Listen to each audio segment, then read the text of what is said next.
Jersey looks good on camera. I really like, I don't know if I noticed this much, the red trim. I don't notice it in the games. On the letters and around the jersey, yeah. Like, you notice the Clippers jersey has the crazy, like, blue trim here and red trim here.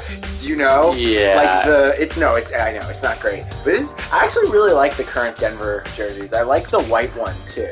But you'll see tomorrow, well, yeah, my other jersey's coming tomorrow. That's all I'll say. You get the city jersey? No comment. You'll see it at some point. Okay. The victims were Hifumi Yamada and Taka Ishimaro. The cause of death for each was a blow to the head. It is thought that they were both killed with a similar weapon. That's it. Yeah, it's pretty strange. We got way less information this time than before.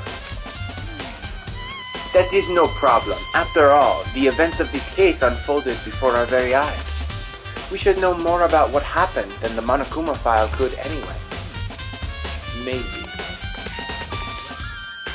There's something else that's bothering me. Someone else has been missing for quite a while. Do you remember who disappeared in the midst of the investigation? I'm forgetting their names. I do know though. Kyoko and what's the other guy? Which one? Well, two of them turned up dead, remember? Kyoko? You gotta read it. You know. Without a doubt, she has an alibi for when Celeste and Hifumi were attacked. But what if the killer wasn't acting alone? What if they had an accomplice?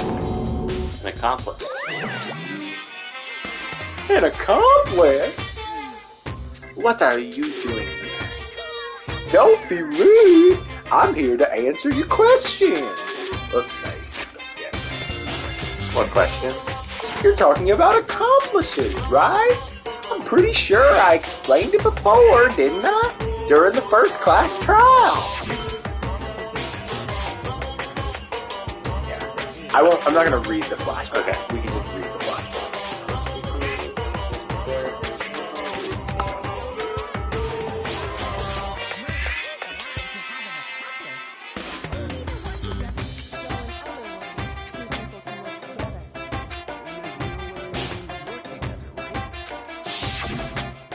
Money.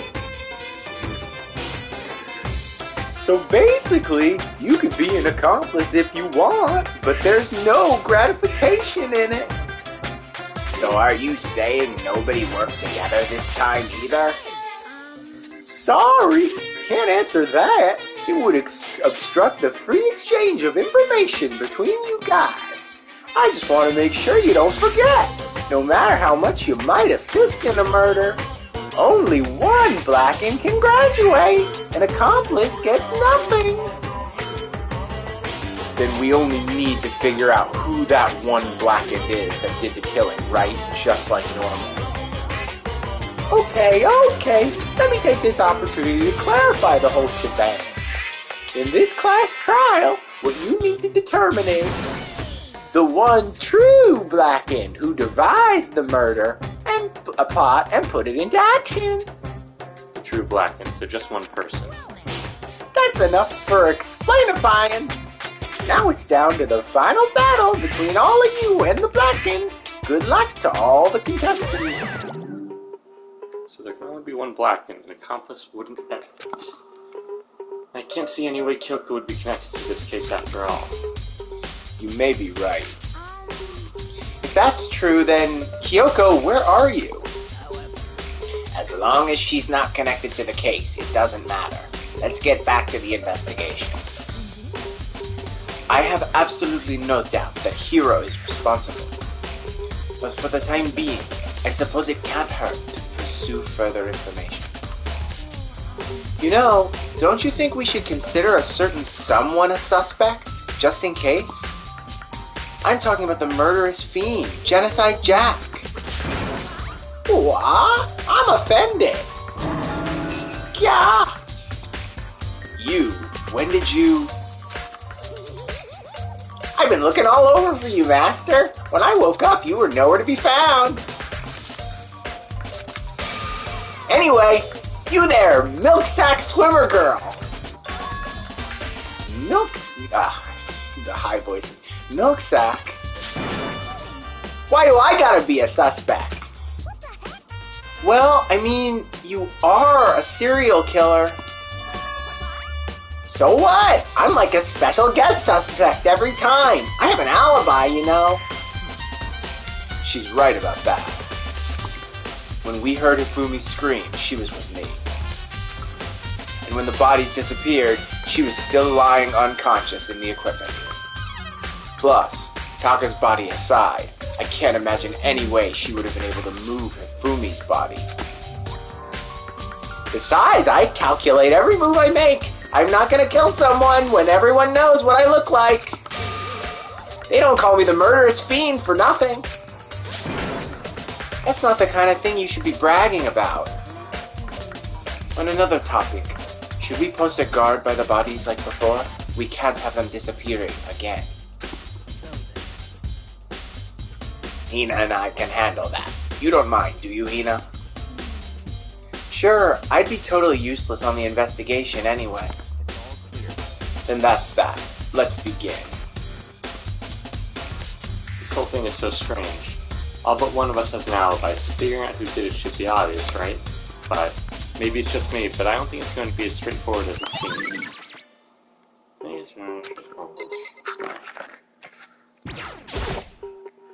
There are hammers of all different sizes hanging on the wall, although some are more like mallets. Mallets. Could the Justice hammers have been designed using these as a model? Either way, all the hammers here have obviously seen a lot of use. They're all covered in debris and chalky stone powder. Wait, for some reason this one hammer isn't dirty at all, and it's wet. Did someone wash it recently?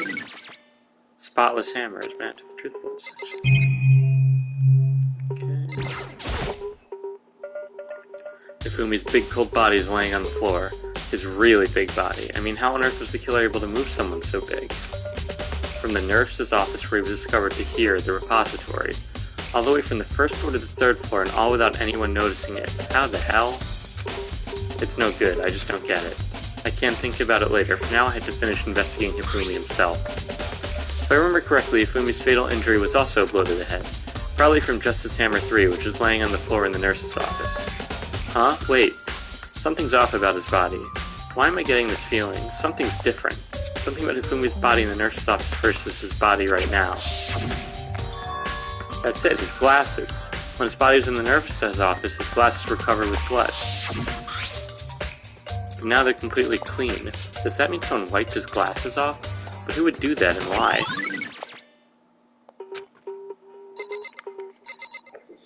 Yeah, there's a few, this one's in general pretty weird. Taka, he'll never move again. According to the Monokuma file, Taka died from a blow to the head. We found Justice Hammer 4 near his body in the equipment room. Is that what was used to kill him? And there's a trap laid out under his body. Did the killer use this to move Taka's body? That way, there wouldn't be any blood left behind while the body was moved. A blue tarp has been added.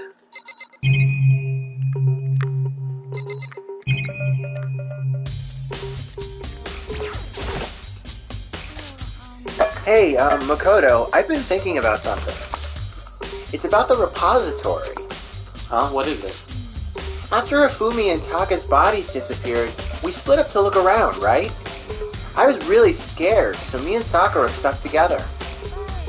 And we came right to the repository to, you know, look around. But when we got here, the repository was locked. We couldn't get inside. It was locked? And we came here as soon as the search started, so there's no way someone could have beat us here.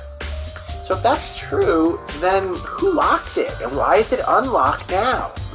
It's under the same thing. The door was locked when the search for the bodies began, but now it's wide open. There might be some secret lurking in there, but I'll probably have to leave this area to figure it out. Will you let me leave, or did you want me? Oh, there's definitely a lock on the door, but it can only be locked from inside the repository. I don't see any way to lock it from in the art room. The door can only be locked from inside the repository, which makes me wonder. Hina and Sakura confirmed that the door was locked after we started looking for the missing bodies. And the door is designed so that it can only be locked from inside the repository. In other words, when Hina checked it, someone had already gone in the repository and locked the door. When they were done, they unlocked it and left, which is why it's unlocked now. But Hina claims that there's no way someone could have beaten them to the repository. So that certain someone...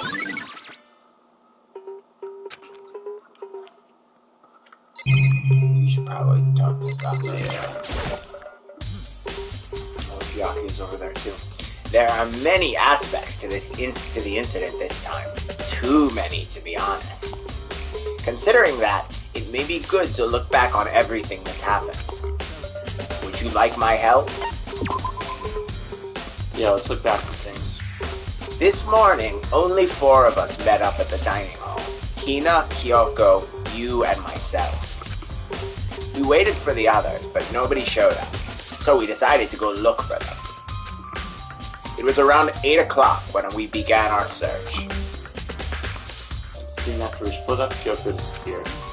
After that, Hina found Celeste in the rec room on the 3rd floor, and then quickly came and got you and me. According to Celeste, she was attacked by a suspicious individual and lay unconscious for about an hour. In other words, she was attacked an hour before we found her, meaning just after 7 o'clock. Based on the picture Celeste took, we discovered her attacker was dressed in a strange costume.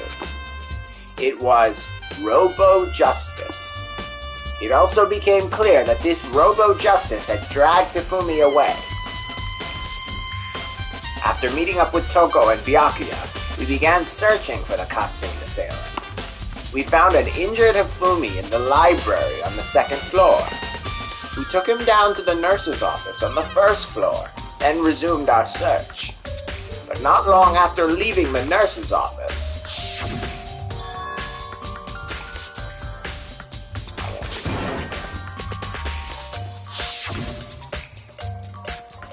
Based on Celeste claims we went back to the 2nd floor where we split up and began searching. Then right after that, Celeste screamed. This time she had apparently seen the suspect on the 3rd floor. Hearing her screams, we quickly made our way to the 3rd floor.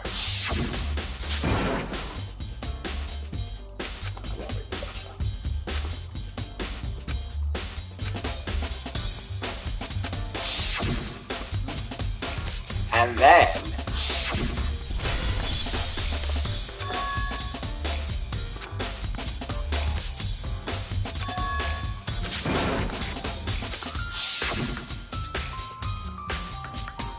at that point we decided to split up into 2 groups.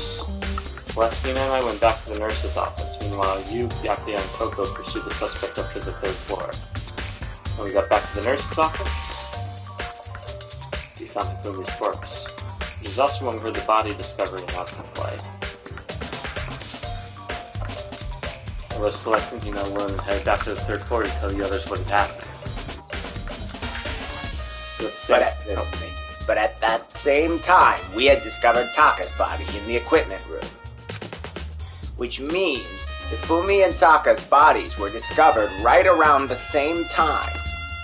Because I remember hearing the body discovery announcement play right after finding Taka.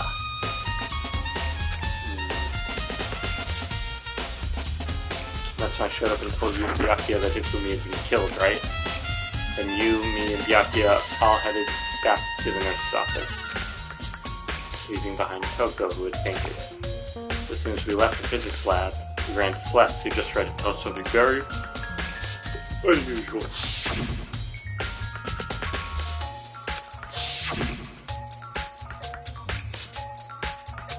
Now you gotta read Oh. We returned back to the nurse's office to discover his corpse was, in fact, gone. Then we remembered we had abandoned the unconscious Toko and rushed back to the equipment room.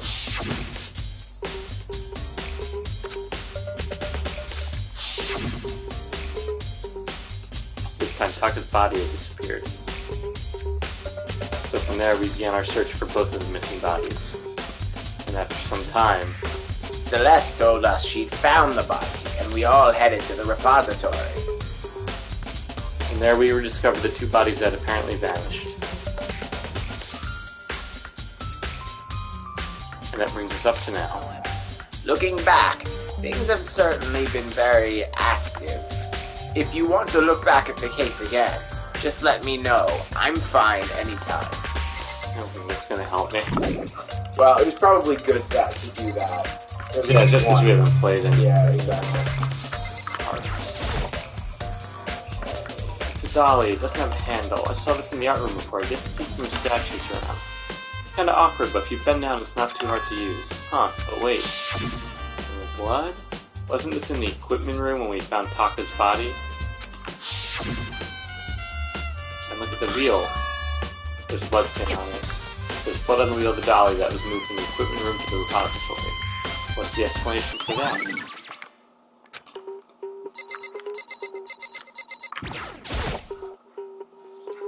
Yakuya, do you think Hiro really did it? I don't see how anyone could think otherwise. When the attacks and murders and disappearances all happened, every one of us had an alibi. And the last thing Hifumi said when he died. Yeah, he said Hiro's name. Then there is no room to suspect anyone else. Okay, but if he did do it, why would he hide his identity with that weird costume? Maybe he thought that no matter what happened, he'd be safe as long as his face was covered. Because he's the fool of the century, you see. I feel like there's a clue hiding in somewhere. And is that it? That's all that bothers you about the case? Oh no, there are a few others. Why did you always try to hide the body? He probably figured that if we couldn't find the body, we couldn't complete our investigation. If that's the case, we found the body legitimately. Again, it comes back to the fact that the culprit was a moron. Is that really all there is to it? Okay, the thing that bothers me is why they bother killing two people. What? That's all the rule says. If you kill someone and get away with it, you graduate, right? If you're the killer, your number one priority is not getting caught. But killing two people means more clues, more chances to get found out. Hold on. I see. So that's what that means. Everything okay?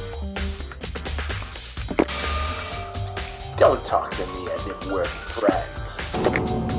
Huh? What's with the attitude? But you have my appreciation. Thanks to you, I might have some fun with this after all. Spheres working in the air as he left the repository. He talks as if he'd figured something out, but if he did, would it have killed him to tell me what it was? There's gotta be a clue around here somewhere. Maybe I should check somewhere else. There are some places I already know about. First, the nurse's office where Hifumi was found, then the equipment room where Taka was found.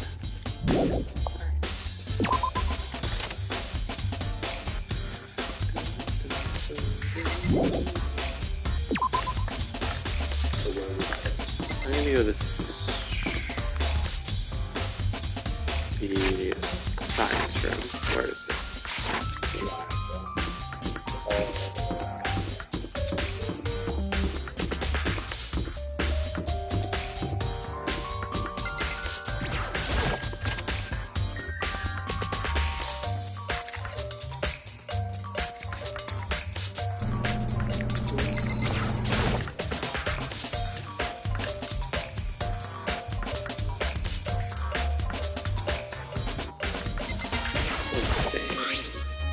Something a mark going through the pool of blood in the middle of the room. That reminds me about the dolly in the repository. There was blood on its tire. Could that blood have come from here? Which could mean that Taka's body was moved from the equipment room to the repository using the dolly. Both rooms are on the 3rd floor, so that should definitely have been possible. Okay. Maybe the dolly was used to move Taka's body. What about Hifumi? Hifumi's body was in the nurse's office on the 1st floor. Even with the dolly, there's no way to get up to the 3rd floor. That's still a total mystery. Yeah, it is. Just the same before, the weapon that was used to kill Taka. The body was moved, but the murder weapon was just left here.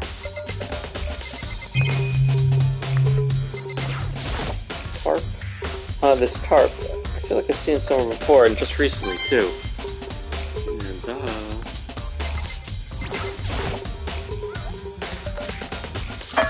I was sleeping right here when the killer carried the body away. I'm super pissed I missed such an ultimately rare event.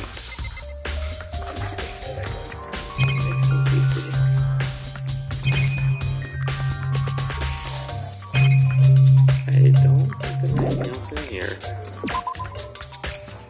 So, Let's do some teleporting to get there.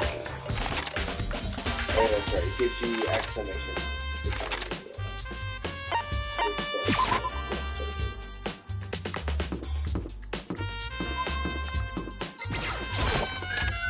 Still missing people, huh?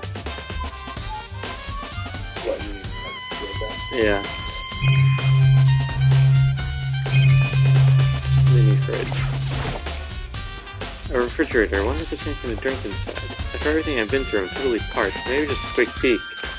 There's a bunch of blood packets in here. For blood transfusions, I guess. It doesn't help me though, I'm not a vampire.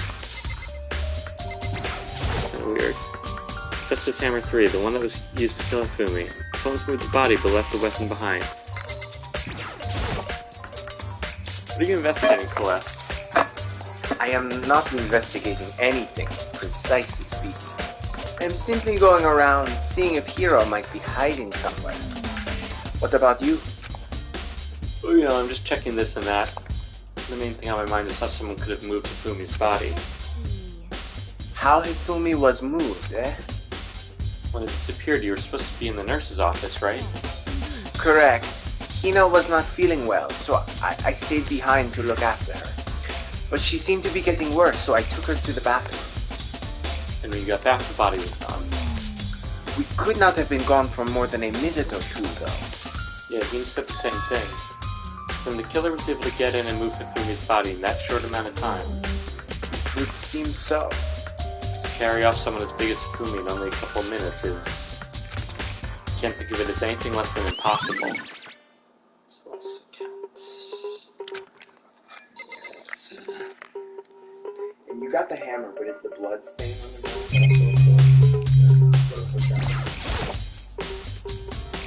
It's just a normal trash can. Oh wait, there's something inside. It's too small to be a handkerchief, but the glasses cleaning cloth. It's got some kind of cartoon character on it. But it's also covered in blood. Did you find something? Yeah, there was a cleaning cloth in the trash can. A cleaning cloth? It's all bloody. Whoever this belonged to must have used it to wipe some blood. Why do we need to do something like that? I haven't the slightest idea. Yeah, me neither, but I think it might be important. Glasses cleaning cloth. Okay, that might be it in here. Oh. So, this is where you were. I've been looking for you. Yeah? I wanted to thank you for what you did. Not that you meant to, but you ended up making this little game of ours very interesting indeed. You should go to Hiro's room. Oh, and let me give you this. Read in the diary. This is the note Hiro wrote to get us all to meet up, right? You remember well. Well, the penmanship is pretty remarkable, so it left an impression. Wait, when did he do that? It was earlier. That was to like do something with the alter ego, probably. Oh, I forgot alter ego's missing too. Yeah. That was kind of the catalyst. Remember, Fumi and Taka were fighting over it. Yeah. Okay. Anyway, this makes it clear, right? This is a trap. What is? Things grow ever more exciting. Oh, what are you talking about? I've already repaid my debt. I don't owe you any more explanation. Goodbye. So we just have to go to Hiro's room, but I was waiting for him there.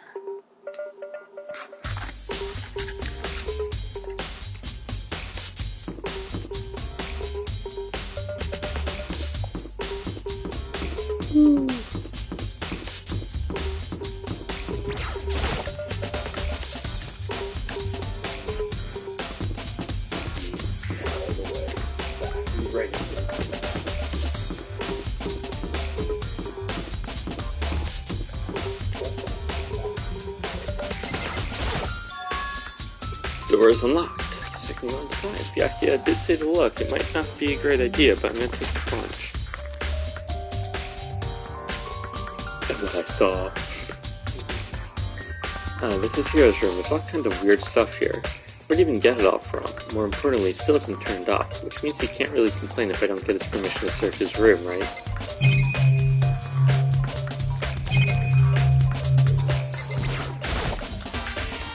think there's something in the cardboard box. It's blueprints or something, and something's made out of it looks like cardboard, plastic, and paper. Is this Robo-Justice? And it's in Hero's room. But wait, these blueprints, something about them bothers me.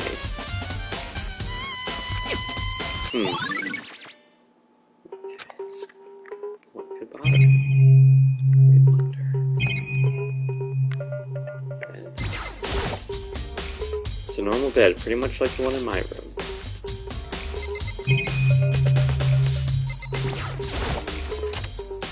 Now let's go check the bathroom. There's nothing in here. It's pretty grungy though. How does the bathroom even get this dirty? I think that's it. Yeah.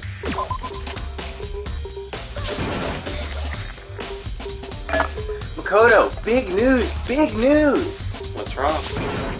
We found Kyoko! What? Is she okay? Where is she? Wait, I wasn't done. There's more big news. Robo-Justice showed up too! Robo-Justice? It's Hiro wearing the costume. Anyway, as soon as you can, head to the pool on the second floor. I think Hiro and Kyoko would turn up at the same time. Anyway, I have to head to the pool. I ran up to the second floor as fast as I could. Yeah, it was pretty weird.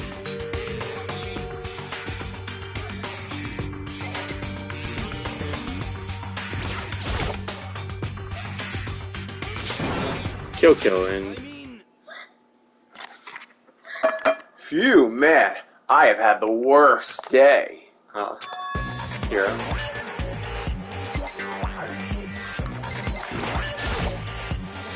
I found Hiro. I found Hiro. He was jammed into the pool room locker. It looked like he was fast asleep, so I kicked him and woke him up. I still can't believe you kicked me. You could have been a little more gentle about it, like, I don't know, caress my face or something. That's creepy. Anyway, Kyoko, where's he been all this time? He just disappeared all of a sudden without a trace. There was something I had to check up on. What do you mean? Never mind. I can't never mind. Never mind. More importantly, She says that, but does she have any idea? She knows people think she might be spying the mastermind. first of all, Hiro, you need to explain to us why you're dressed like that. Oh, well, I mean, I have no idea. 1 second I was asleep, don't even know how that happened. Then I woke up, and then I was here. I don't care. Do something about that costume. It pains me just to look at you. Well, I don't know what's up with this thing, but I can't actually get it off. A little help? Why would you make something that you can't take off by yourself? I didn't make this stupid friggin' thing. There's a clasp on the back that's keeping you from getting it off. It looks pretty sturdy. I don't think you can get it off on your own. We don't really have a choice. Let's help him. Everyone's help us slowly, we were able to get Hiro out of the suit. It took me a minute, but eventually we got all the pieces off. Ooh, free at last. Isn't it kind of weird how perfectly the suit fits Hiro? More to the point, nobody but Hiro would be able to wear that costume. Wait, what? Hold on a sec. Don't bother trying to act innocent. The blueprints were in your room as well. In other words, it is obvious to everyone that you made this costume. That's true. I saw the blueprints myself. Yeah, me too. Then, it's obvious? The one who put this costume on and went around attacking everyone was Hiro. Shall we tie him up and gag him? Good idea. We wouldn't want him killing anyone else. Tie me up? Hold on guys, I think that's going a little far. He may be a suspect, but he deserves fair treatment. Yeah, I mean, attacking blueprints. I have no idea what you guys are talking about. You can't talk your way out of this. It's been decided. You killed them. What? Killed who? I have no idea what you're talking about. There must be a fake hero running around. You're the only one who can wear this costume. So who else could possibly be the costumed attacker? How do you know I'm the only one? Maybe you should try it on for yourself before you convict me. Fine. If you're gonna be a jerk about it, I will. Without missing a bit, Hina started putting on the Robo Justice costume.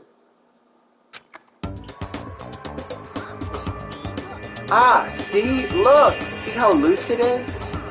I mean, come on. I'm blind as a bat in here. Can't see my feet at all. I'm surprised you got anywhere in this thing. I'm telling you, it wasn't me. And not to mention, you totally can't bend at the waist. Seems like a pretty obvious oversight. That's not a very nice thing to say. I mean, it's not like I made it. I just got caught up in the moment. Well, either way, now we know for sure, right? I mean, it seems pretty clear that nobody but Hero could fit into this dumb costume. In a huff, Hina took the suit back off again.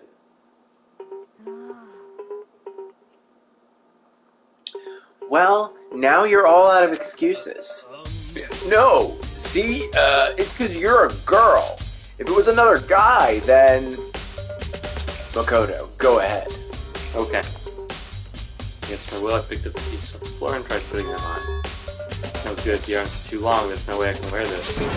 See, I told you it was impossible. You are absolutely right. It seems this costume was made to fit Hiro's body exactly. Then there's another costume. They must have one that looks the same, but fits them. If you insist on this line of defense, then show us some evidence. Evidence? You claim there is another suit, yes? Then you must find it and show it to us. What the heck? Who cares? Hiro's the only one without an alibi during this whole thing anyway. Which is how we know it was him. I mean, is that really true? I have no idea what's been happening. Could someone, tell me?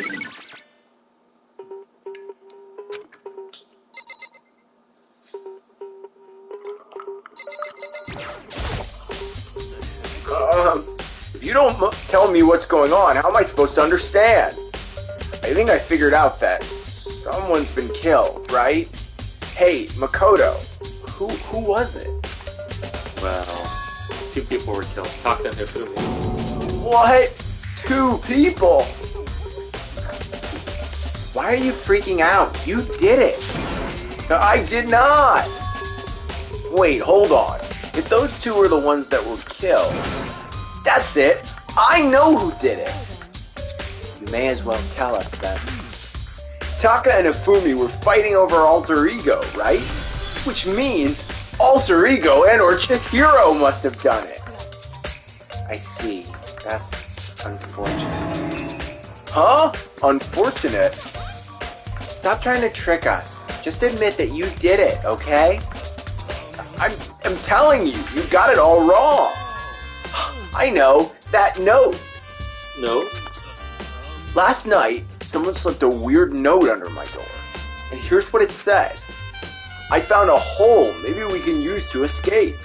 Monokuma can't find out, so don't tell anyone else for now. Let's meet in the rec room at 1 a.m. But the last thing I remember is going to the rec room. Then, for some reason, I fell asleep. The real killer probably drugged me or something. Not a chance. No, hold on. Could be onto something. The nurse's office did have chemicals that could do that. What? Really? I told you, someone's trying to set me up. A secret passage, a chance to escape. Someone wrote all that to trick me. Even if that's true, you must be one dumb fish to bite every piece of bait that floats in front of you. Well, after being trapped here for so long, even if you know it's a lie, you still gotta check, right? Yo! They preyed on my desire to get out of here. They deceived me. I still don't buy it. Well, you should buy it. Okay, then show us that note. With pleasure. I have it right here in my, pocket. Oh, looks like I lost it. Yeah, sure. Please, you gotta believe me. I wouldn't hurt a fly. As I said before, if you want us to believe you, you must produce evidence. Can you show us the note? I have no particular issue with what you claim, but if you want us to believe you, give us a reason. What the heck? For serious? Now then, shall we resume our investigation? There's no time to waste before the class trial begins. Why do we need to keep investigating? We already know who did it. Why? Why did you kill them? Tell us, hero. No, it's like I said. Was it really to get the money Monokuma offered us? Yeah, that must be it. You must be totally broke, and that's why... Wait, that's a false accusation. Someone help me. Just be thankful we haven't bound and gagged you. If you have time to yell and carry on, you have time to search for evidence, right? Ah, you're right. I need to look for the second suit on that note. Feet, don't fail me now. I guess I'd better get back to guard duty. I was gonna ask Toko or Genocide Jack to switch with me. But if she and Sakura got into a fight, we'd have a catastrophe on our hands. Well, bye. Oh, my one everyone filled away. Makoto, do you have a second? Hmm? I want you to help me with the investigation. It looks like I got a late start on this one, so I need to make up some ground. Sure, I don't mind helping, but can you promise me something? Later when we have time, will you tell me why you disappeared? No. You reject me so simply. Anyway, I need your help. You don't mind, do you? Okay. Thanks. Now then, shall we? So, Makoto, first I'd like to examine the corpses. And the corpses, I can't believe I'm hearing that from a girl in the same age as me. Dead bodies don't lie, you know. They tell the truth far more easily than the living. Wouldn't you agree? How am I supposed to answer? Anyway, we have to hurry before the class trial begins again. Yeah, you're right. Okay then, show me where the bodies are. They're in the repository. And I guess we should head that way now. Do you need anything for college? Sort of.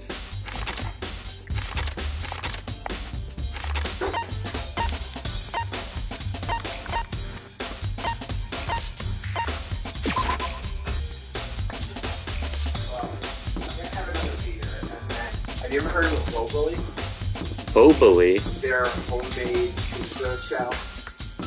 They're good. I'm gonna make a little homemade pizza. Okay. Oh.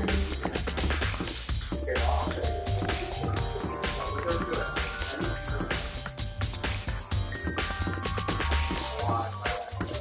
See, Boboli? Oh, and you put... Okay, I see. Joe, I will have a beer. Yeah. Attempt it here.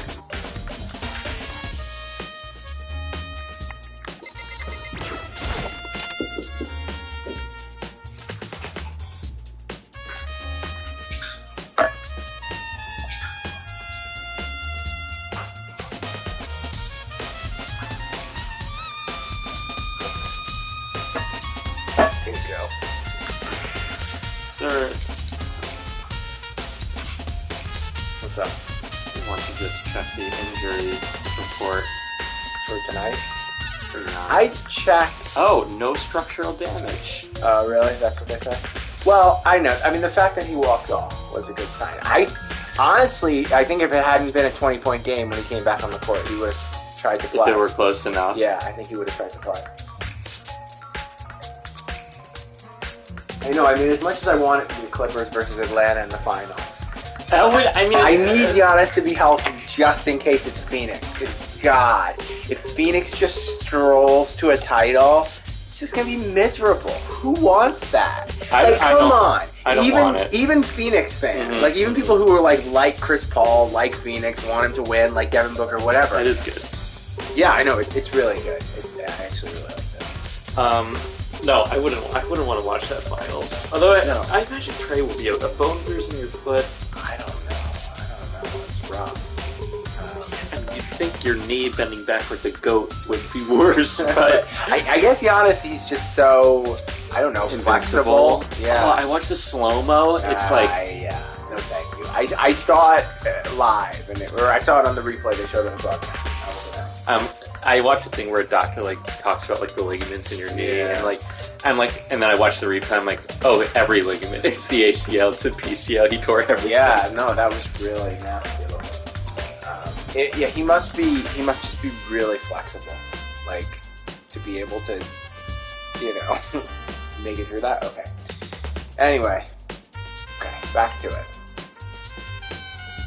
Fumi and Taka. For a moment, Kyoko seemed to go rigid, but only for a moment. Well then, let's get started. Crouched down next to Taka and without hesitation began poking and prodding the bodies. Then the Monokuma file was right. They were killed using similar weapons. The movements were so smooth, she was so calm. Seeing how comfortable she was actually made me feel a little more comfortable. Should I just pause? Yeah. Makoto, I found something. You did. You remember the wristwatch Taka always wore on his left hand? You did. Are you so oblivious to the people around you? Do you dislike other people that much? No, that's not good. Anyways, you said he had a watch. Take a look. It's broken. You can see the hands aren't moving, right? It most likely broke when he had his encounter with his assailant. And if you notice, the hands are frozen at just past 6 o'clock. That would mean the watch was broken sometime just after 6. But last night, Taka's watch definitely wasn't broken. I'm not going to do my Taka voice anymore. We should still read it. Yeah. It's the, this one. Taka's irritated voice pierced the air as he started pointing away at his wristwatch. So, if it worked at 10 last night, it couldn't have been broken at 6 p.m. It must have happened at 6 this morning. Alright. Got more time to throw it. And that's not all. Take a look at Taka's left hand. He appears to be gripping something. You're right, there's something white in there. Can you try and pry it out? Me? Rigor mortis has already set in. Boys are better suited to this kind of manual labor, right? Okay. Much as they want to, it doesn't help his cold hand. His cold hand was nearly enough to cause my heart to stop beating. After some effort, I finally able to free the object from his tightly clenched fist. A piece of paper. Was that all he had in his hand? Yep, that's it. Just a little scrap of paper. It doesn't seem like much of a clue, does it? I wonder about that. Joker then turned to Fumi's body. Let's check Fumi's body now. Perhaps he left us a few clues of his own.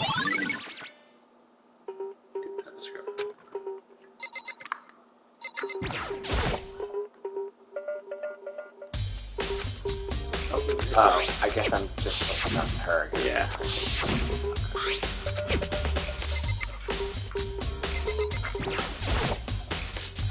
So did you find anything? I did. More than I expected, to be honest. Look at this. A wad of paper. Ifumi had it hidden on him. Hidden? He'd stuffed it in his pants, so I can only assume he'd hidden it on purpose, you see. His pants? Wait, so you... It was just his pants.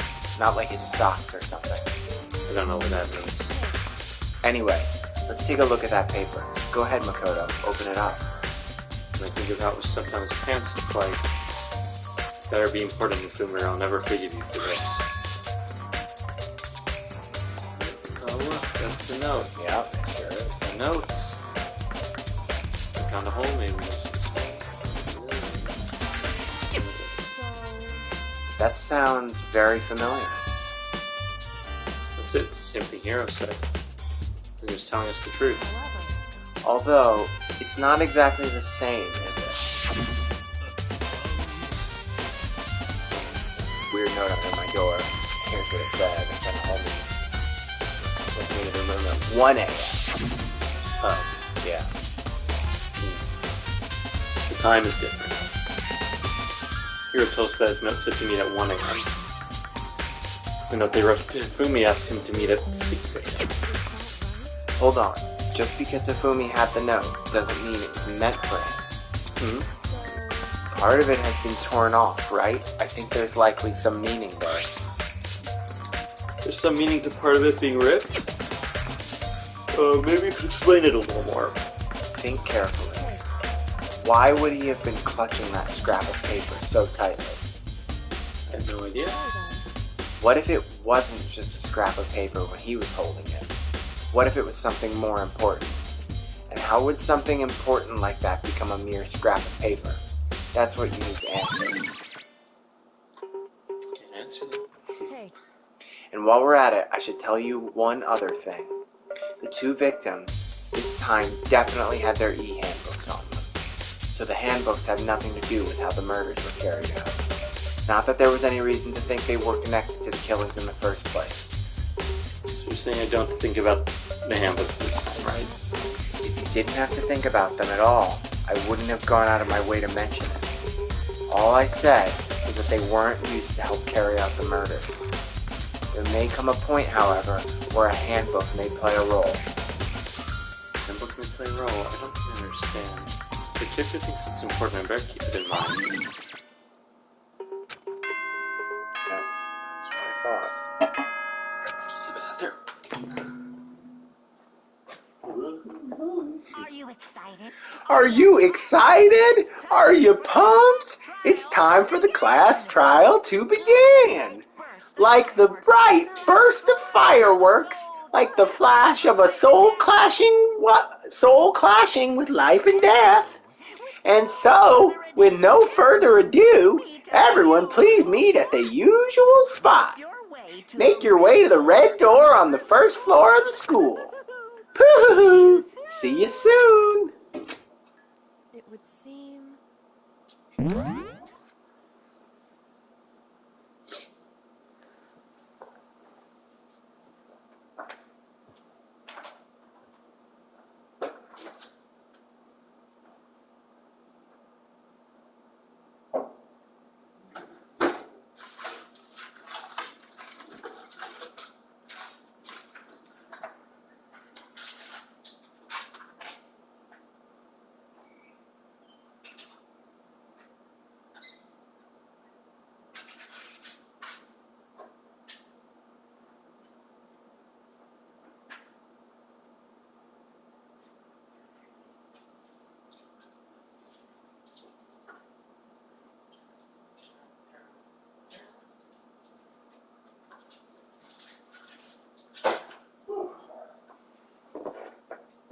Just give me a minute to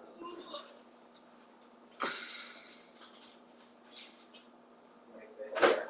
I have a recommendation of what you should do while I make this. Do in life? Is it Switch No, related? No. Yeah.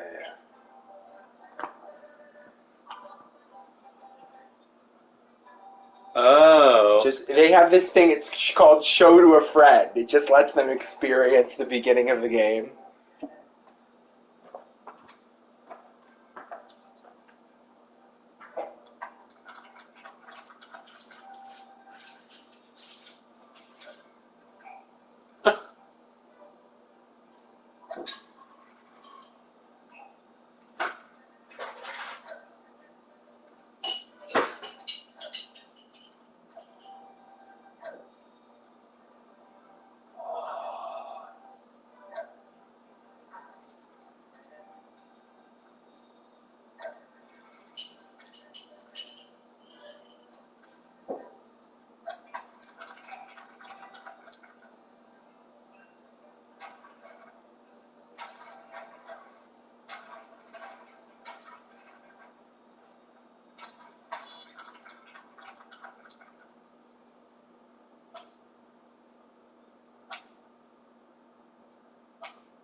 Oh, did you see the new thing?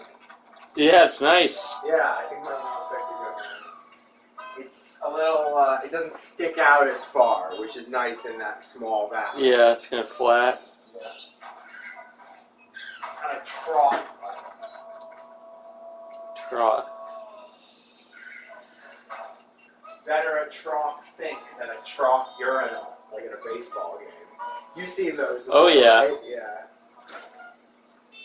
You know what this reminds me a lot of? What? It's like some of the camera, like the deep camera angles is Katamari. Yeah. I mean, it's silly and quirky also, so. And the music is kind of like... So you just keep going like this, right? Pretty much. You get to a certain point and there's a world map, and it turns into like... Almost like... But it's very much like little theme thing. Like, there's a thing where you're basically playing Mario. Yeah. Like, it's very, like, varied. It's just, like, you never quite know what to expect. I'm going to use the bathroom, and then we can keep going.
Okay. Oh, did you get up to the title? Yeah. Yeah. So, and it's a neat little thing that it has there, too, so you can give that to a friend and let them have that. I knew it would get a laugh. It starts off like a normal golf game, and then what is it? You launch your guy? Yeah. Anyway, so. Yeah, it's neat. It's good. I've been using it as, like, it's temporarily replaced Picross as, like, I need a game for 5 minutes. Yeah. Okay. All right. Back into character. It's unfortunate, but I suppose this is where our investigation comes to an end. You'll have to figure out the rest for yourself and come to the proper conclusion. Yeah, you're right. Shall we go? Well, we'd better get going. Okay.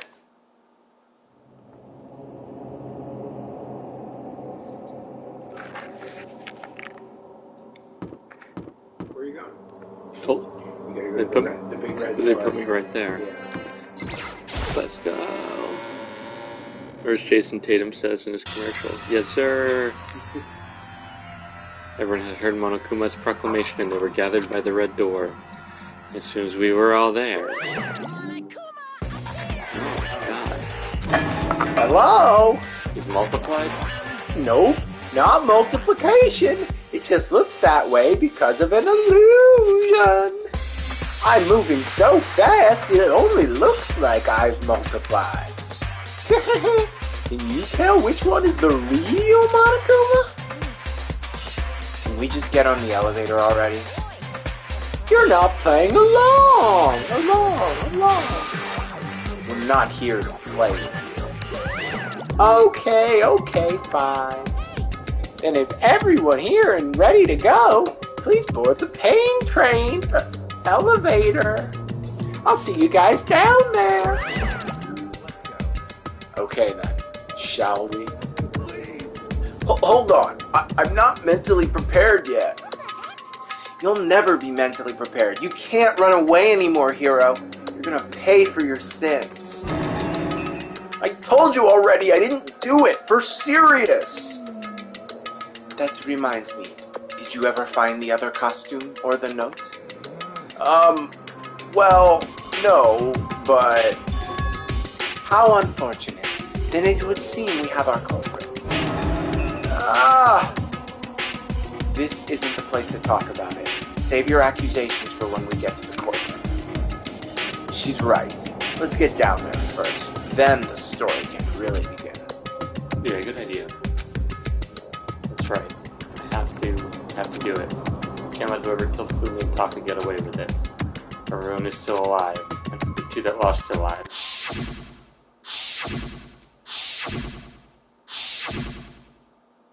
The one who killed Hifumi and Taka, the one who killed two of our friends. The killer is someone right here.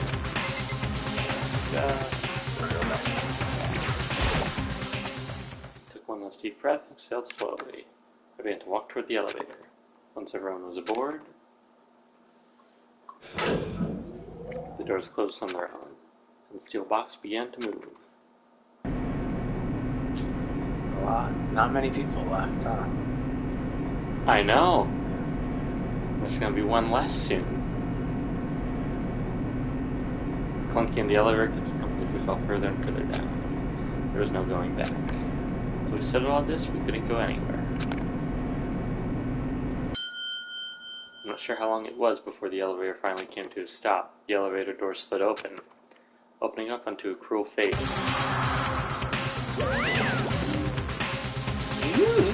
When I see all of you gathered together like this, I realize just how few of you there are left. Your school life is slowly reaching its climax. Only because of you. But why? Why are you making us do such cruel things to each other? What? Do you really hate me so much? But I'm so cute! Stop goofing around. Begin the trial. Don't rush me. Of course I'm gonna start it. I would never be like, stay tuned for the action-packed class trial after this commercial break. I'd never hold out on you like that. Okay, let's begin. Get to your assigned seats. So the skirting will open once again. I think you're about to get. Okay. Deadly judgment, deadly deception, deadly betrayal, deadly riddle, deadly defense, deadly faith, a deadly class trial. Save. Okay. Set your, save and set your skills. And I have to watch it at this point to try to get it just right. Okay. Be right.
So, are you hungry? Do you want some now? I'm probably alright. Okay, I'll save you some. Yeah, I had pizza late afternoon. Oh, did you really? Yeah. But we'll see. You had pizza, but you didn't have bubbles. I know, that's why I'm curious. The one thing that I don't make a boboli sauce, and it's very distinctive. I've got a Rouse pizza sauce, which is solid. Rouse is good. Yeah, it is solid. Yeah. But I love me some boboli sauce. It's hard to get.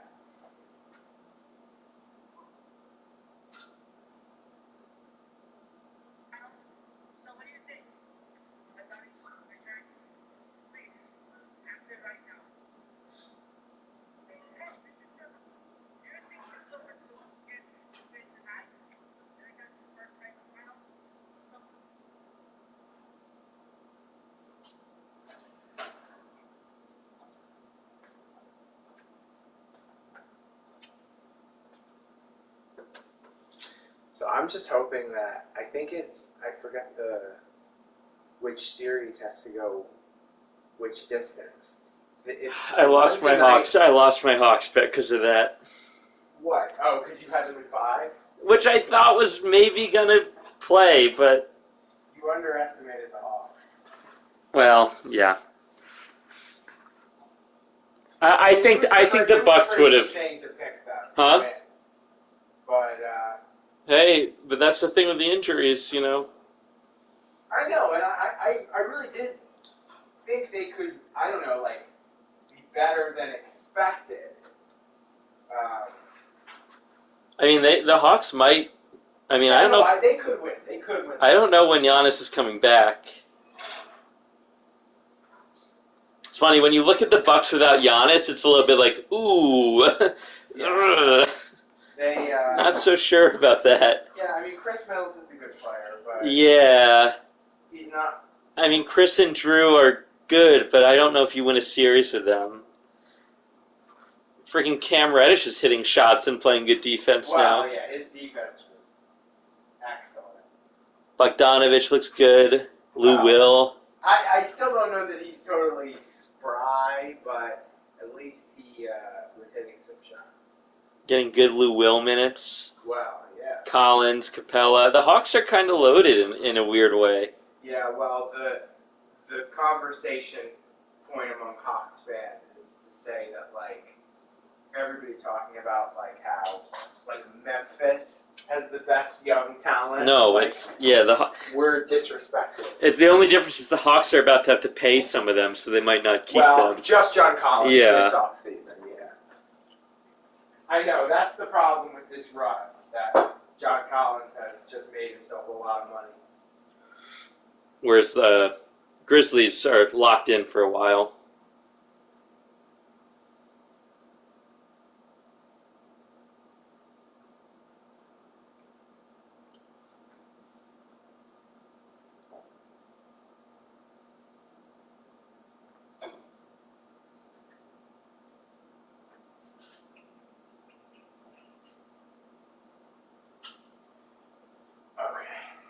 Needs to cool down for a little bit before I can eat it anyway, but...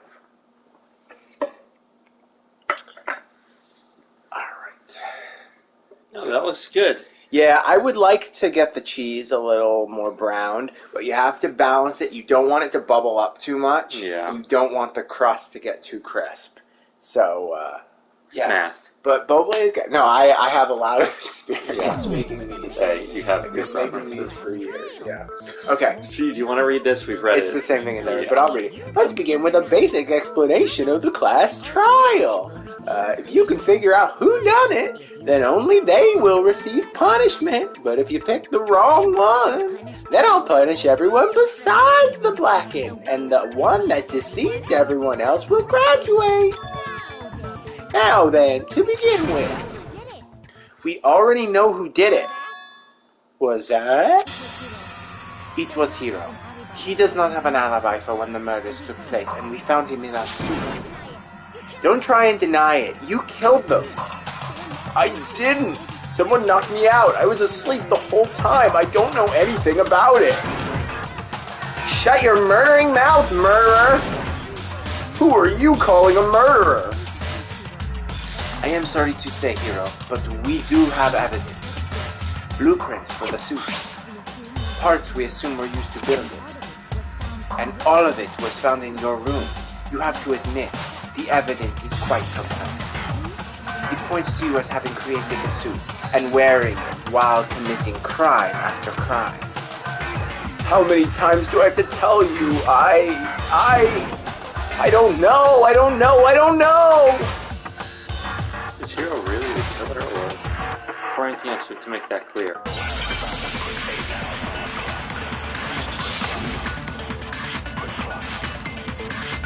That's Hiro's message.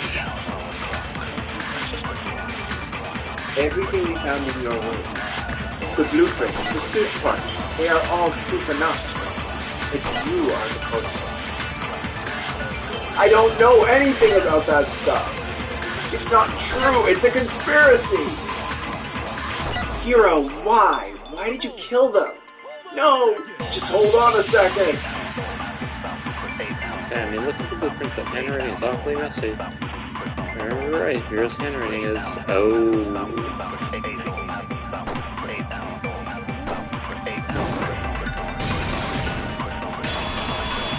Okay. No, that's wrong. No, that's wrong. Are we sure Hiro really made those blueprints? What do you mean? Well, take a look at this. Just note that Hiro wrote asking everyone to meet up after alter ego disappeared. I was saying that in front of Monokuma, not very, The handwriting's obviously different, wouldn't you say? Compared to the blueprints. There's no way you could think the same person wrote both of them. Unless that person made it a point to disguise their handwriting. No, the differences are bigger than that, I think. Come on, I'm not smart enough to think of trying to change my handwriting anyway. So, Makoto, are you saying you don't think Hiro's the culprit? And he's not the only one. I think Hiro is innocent as well. Then who was it in the Robo-Justice suit? Is it like Hiro said? Was there really someone running around in a second suit? The suspicious individual hidden within the suit. Go ahead, Makoto. Tell them who it was. Of course he passes it off to me. So, who was in the Robo-Justice suit? The suspicious individual in question, the one that must have been in the suit.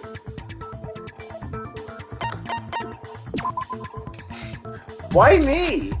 That costume was super big on me. No way I could walk around in that thing. You saw me try it on for yourself, Makoto. I just embarrassed myself in front of everyone.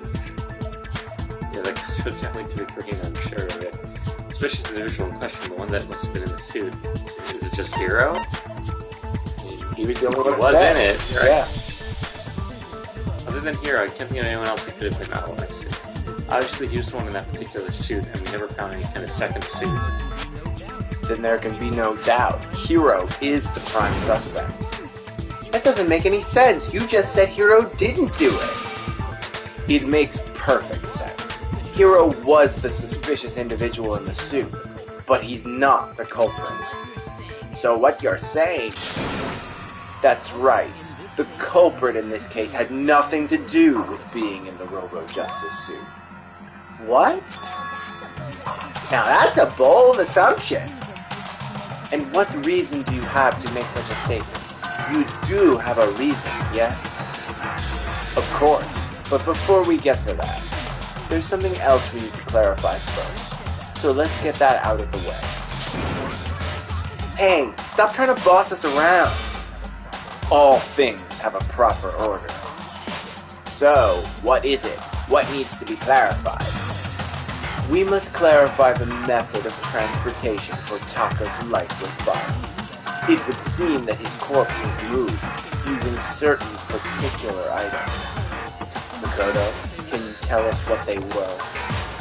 Things that were used to move Taka's body, they must have been...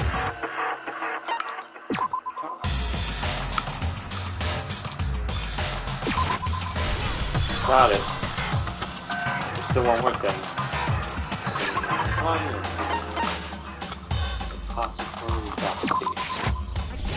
Got it. They were dollying apart, right? What's with the attitude? Let's see if I can explain. Taka's body disappeared from the equipment room and then we rediscovered it in the repository. When we found it for the second time, it was wrapped in blue tarp, right? There's a same tarp that up until then was stored in the equipment room. The killer must assume that they decided to use it when they moved Tucker's body. That way they wouldn't leave any bloodstains while they were moving it.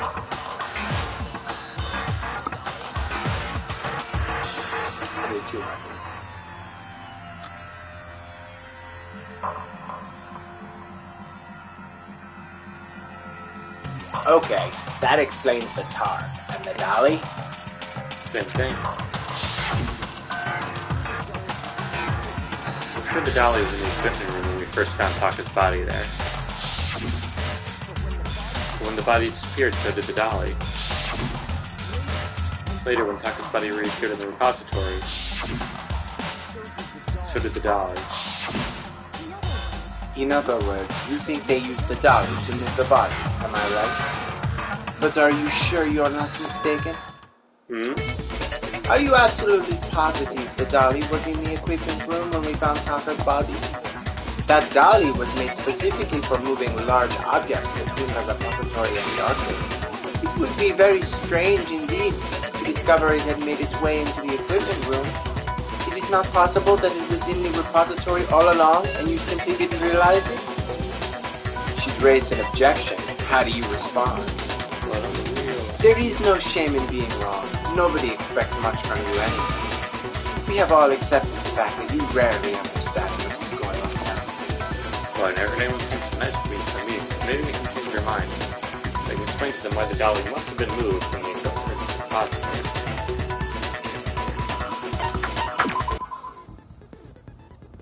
Reloading.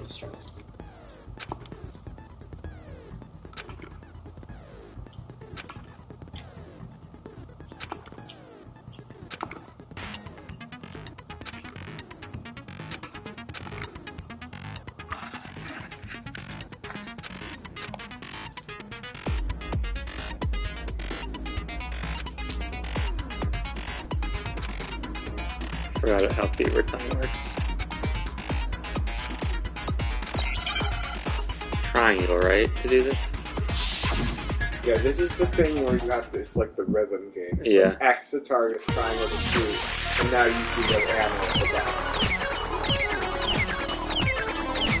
Just press triangle, that's how you shoot them.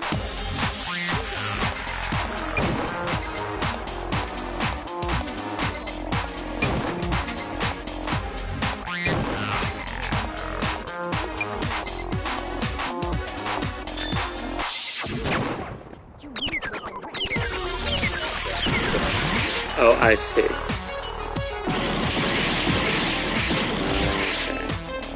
So that I do it in time with the people.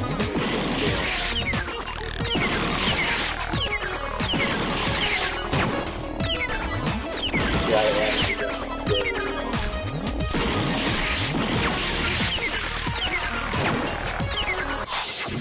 Do your best. I think you forget it is L1 or L1. I lost a lot of health. Try L1 or L1. I think it's like a star power. It gives you infinite ammo. I cannot agree. I enjoyed 2.5 parts for the whole trial. It will probably. It does. If you're asking for proof, If you're asking for proof that the dolly moved, I have it right here. When I found the dolly in the repository, one of the wheels had a blood stain on it. There was a pool of blood in the equipment room with a tire mark in it that matched the dolly wheel's tread. The killer probably rolled the dolly through the blood on accident as they wheeled the body out of the room. The blood dried on the tire, they moved the body into the repository, so there's no proof that the dolly was used to move Taka's body. Jesus, Celeste really hate me that much? Well, anyway, that was just something we had to get out of the way. Let's get back to the main subject. Yeah. The subject of how Robo-Justice didn't do it. Yeah, the subject of how Robo-Justice didn't do it. Because if it's not a killer robot, then What is it? what kind of robot is it?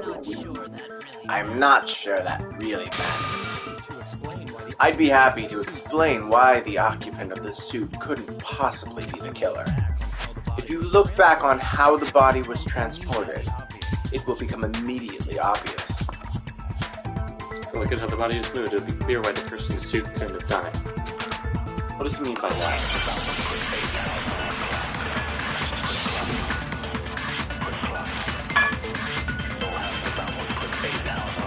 Oh, the arms. As we know, Papa was killed in the equipment. From there, the body was moved to the repository, correct? Yeah, the culprit wrapped the body in the tarp, then loaded it onto the dolly and wheeled it off, right? Now, keep in mind, the dolly doesn't have a handle. So yeah, but even without a handle, all you have to do is bend over. Remember, you can hold R1 to slow it. And cart it off the body to the repository. If you accept everything you just said, then you must realize that he was ever in the suit, and possibly. Sorry, I don't think I realize anything.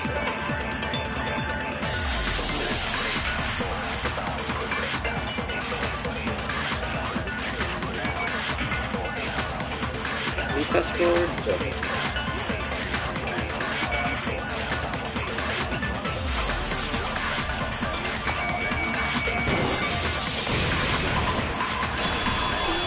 No, that's wrong. No, that's wrong.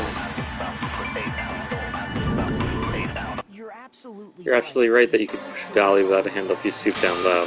But if you were wearing that suit, do you think you could actually get into that position like that? What do you mean? Think back to when you said that we were all checking out the suit together, remember? I'm glad there's a bad in here.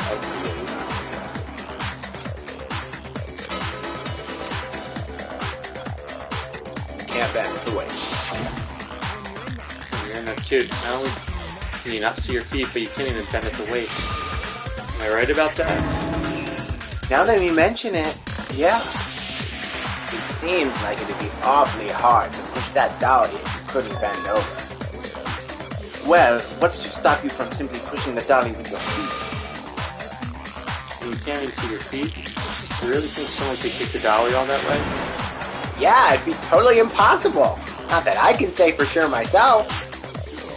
On top of that, if you were wearing such a rigid, cumbersome suit, it's very unlikely you would have the dexterity to go about wrapping your body in the car.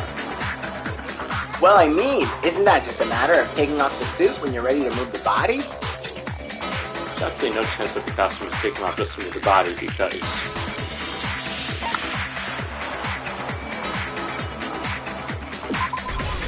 Got it.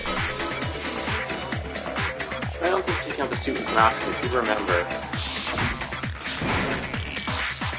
Yeah.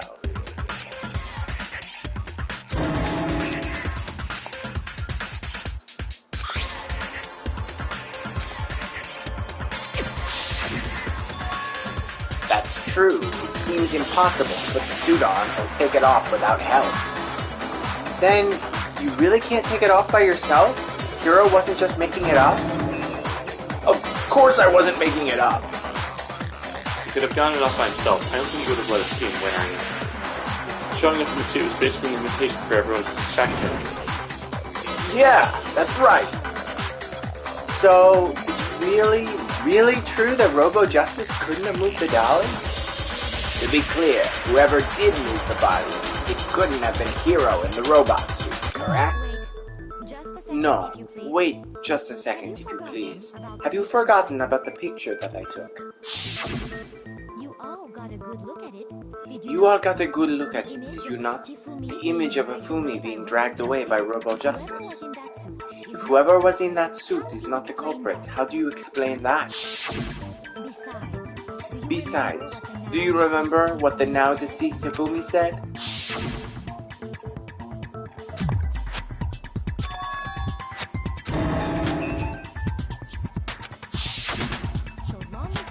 So long as those facts exist, the proper conclusion is beyond question. The individual inside the suit and the culprit are one and the same. It was Hiro without a doubt. Yeah, that's gotta be right. Hold on a second. It's still far too early to reach that conclusion. Besides, there's no hurry to decide who did it. Before we rush to a verdict, shouldn't we explore every single possibility? Instead of seizing on one viewpoint, the truth is uncovered by analyzing things from every angle. Perhaps, but where do we go from here? Let's review the series of unfortunate events from the beginning. Maybe we'll uncover something new. Huh! What a pain in the ass! I don't disagree, but our lives are on the line. If this is what it takes, we have to do it. Plus, maybe we'll get to find out where the heck Kyoko was when everything went down. Alright then, let's take another look back at what happened. I suppose we could start with this morning. 4 of us gathered together in the dining hall. Kodo, Hino, Kyoko, and myself. We waited there for quite a while, but nobody else showed up, so we went to look for everyone. That was around 8 a.m. And as soon as we split up, Kyoko went missing. Soon after that, Hina found Celeste in the rec room and quickly came to Makoto to get Makoto and me. It seems I was unconscious for about an hour, after I was attacked by my mystery assailant. I know it was an hour because I remember being attacked a little after 7. That's when we saw Celeste's picture and discovered that her assailant had been wearing a strange costume. As it turns out, it was Robo-Justice. It soon became clear that this same Robo-Justice had abducted Hifumi. We were soon joined in our search by Byakuya and Toko, and then went on to find Hifumi in the library. He was injured, so we took him to the nurse's office and resumed our search for the subject. But not long after leaving the nurse's office,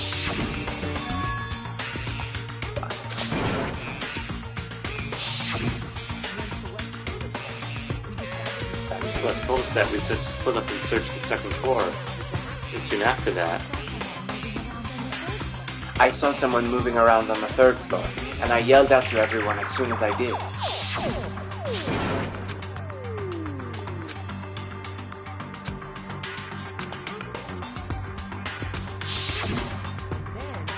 and then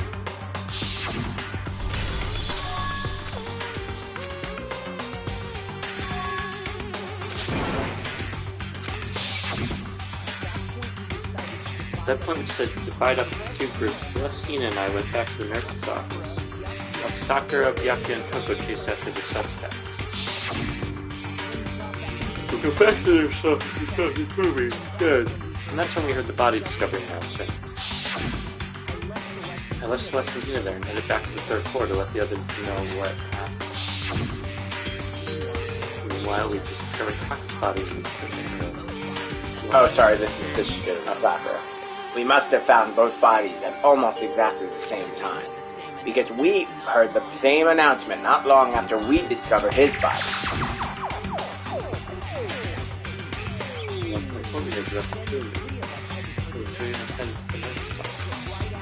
After we left the physics lab,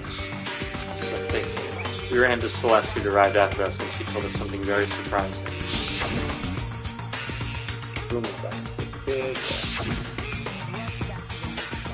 We rushed back to the nurse's office and saw that she was right. Then you remember we left Toko passed out in the equipment room, so we hurried back again.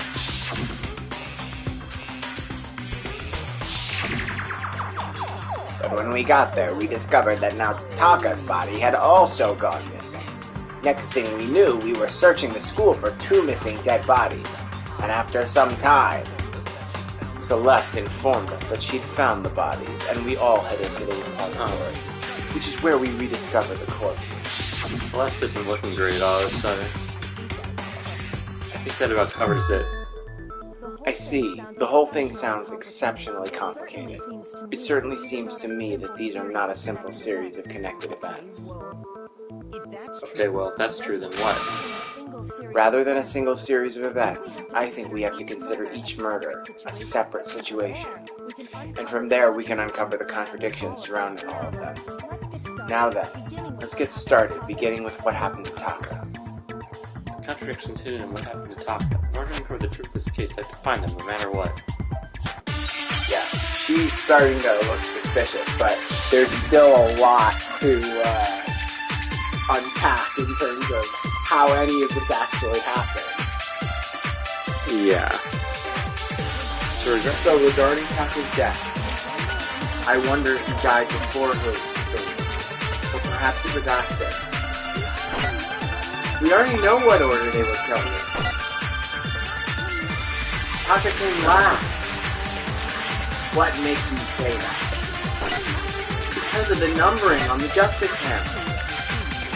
It's that Hulu was killed with Justice Hammer 3, while Taka's death came from a swing of Justice Hammer 4. See? So it's obvious Taka came after. Or not, but really, yeah, they want me to hit the Justice Hammer one. What different things we don't know? I think just... Oh, but that's... Yeah, it has to make sense. Oh. Blue, you're shooting. I'm gonna lose this trial. It's all over again. It's all over. Because I'm not sure, you might want to look at Monopoly 5 of the blue and see exactly what it says, and I'm not sure exactly what evidence you have. I don't have other bullets. But remember, you can do that thing with triangle where you highlight one of the things to the side and turn it into a bullet. Oh! Yeah, so to highlight the order and then... Unless, I thought that just from, I forgot Monopoly and Bomb number 3, I forget exactly what it says. You might want to check that too. I think you can start with it.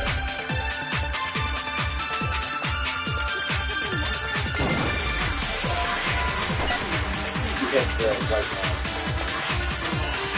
Remember, you can use our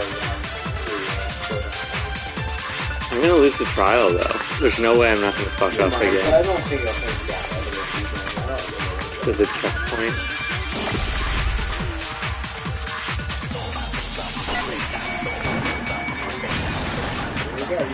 Okay.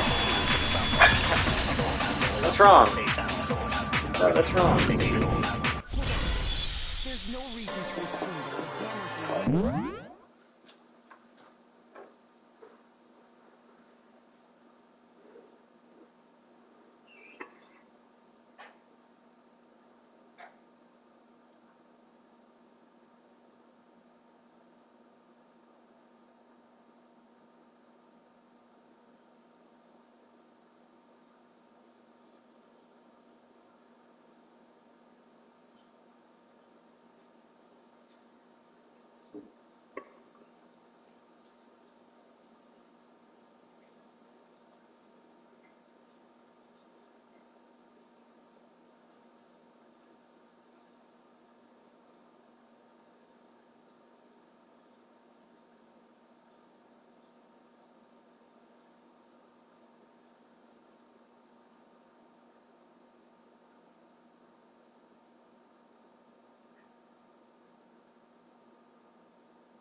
Okay. Ready? Yes. Hold on, there's no reason to assume that the hammers are used in the same order as their numbers. If anything, that's just another way that the killer tried to disguise their actions. So you're saying the culprit wanted us to think the hammers were used in order. But in reality, Taka was killed before Hifumi? Okay then, let's see the proof. I don't say proof before. It relates to the time he's killed. Hangman's Gambit?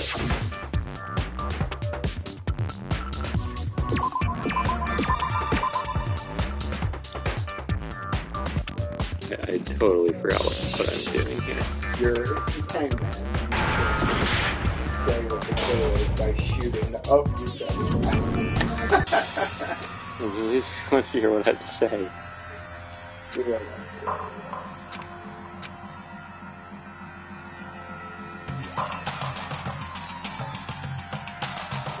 Oh.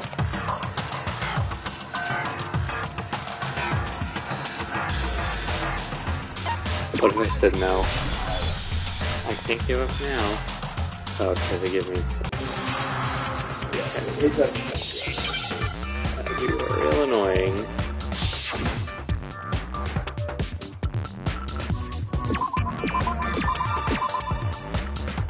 I think you can if you hit start. No. No.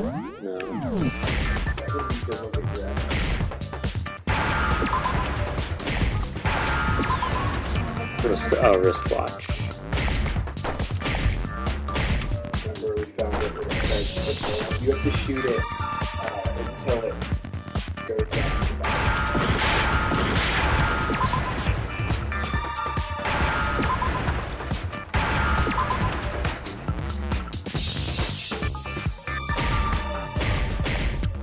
Oh. You like weaken it? Yeah, once it's red. You go so long between doing these things.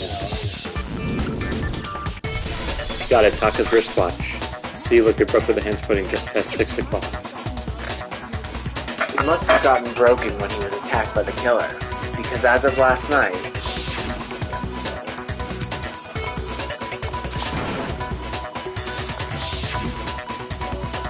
So, if it wasn't broken after 6 last night, then he must have been attacked around 6 this morning. That would be his official time of death. But if that's true, then he was killed well before it.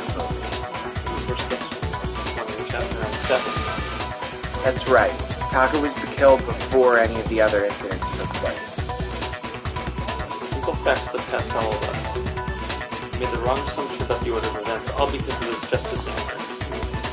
That's exactly why the culprit wrote the numbers on each hammer and had them increase in size. That way, when we saw how they were used in each incident, we'd easily make the wrong assumption. Now, if Taka was killed around 6, then everyone's alibis for his murder go out the window.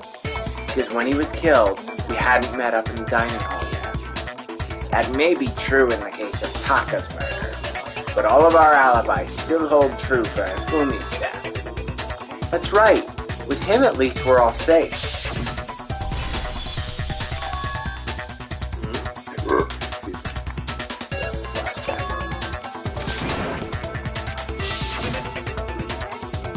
When we heard Hifumi screaming, we were all together except for Hiro and Kyoko. Then we all ran down to the nurse's office and that's where we found his body. That's totally true, we're all in the clear. Oh, I know. We must have recorded him screaming on a tape or something, then played it later on. If that's true, where's the tape? I don't know. Don't just go making stuff up. Anyway, we all have rock-solid alibis for when we heard Hifumi scream. Since all of us were together, were there together, clearly none of us could have killed him. And it does not stop there. There was also the moment when we discovered his body and disappeared. When his body vanished from the nurse's office. Hina and I were in the bathroom together, while everyone else was in the equipment room, correct?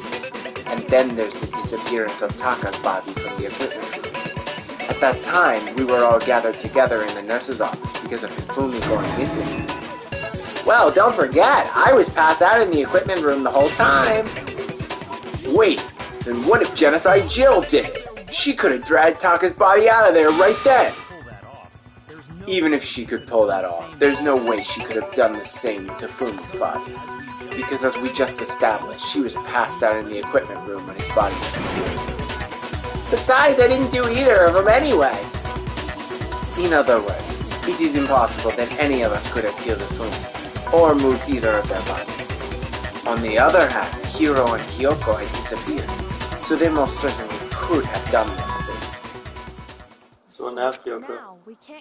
For now, we can't get fixated on who did it, or we'll just keep going around in circles.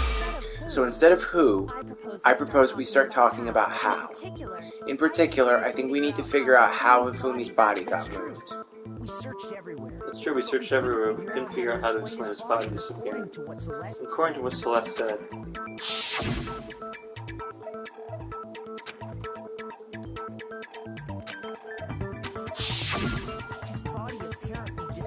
The body apparently disappeared in the 1 minute her and Hina took their eyes off it. To carry them should have went away from the first book to the third in that short amount of time. Oh man, yeah, there's no way. It'd be impossible. Well, what if I told you there was a way to make the impossible possible? What? How? If the dead body were to move itself. Oh, you say whatever. The dead body moved it on its own? No, not another ghost! I don't think it has anything to do with the occult. I think what she's implying is we thought Hifumi was dead, but perhaps in reality, he was still alive. He was alive? Are you saying Hifumi wasn't carried out of the nurse's office, but simply walked out on his own? But I mean, we found his body. He was dead. Perhaps. Perhaps he was simply playing dead. It isn't possible. They did think Hifumi was still alive. Certainly possible. These little glasses.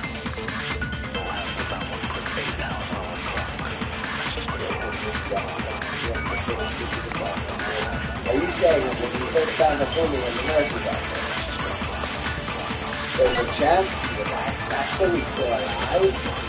No, he's impossible. Hifumi was dead. And you know that how? Surely you heard the body discovery announcement along with the rest of them.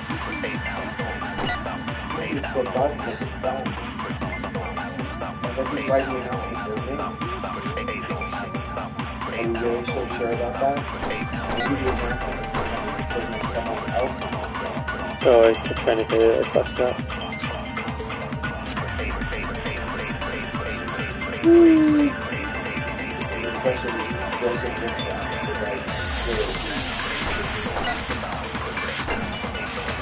I don't think they're letting me take it. Oh, maybe they will. I'll try it once.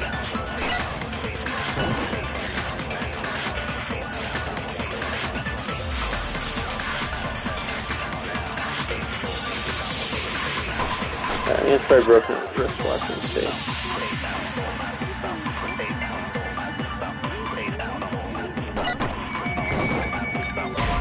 No, okay.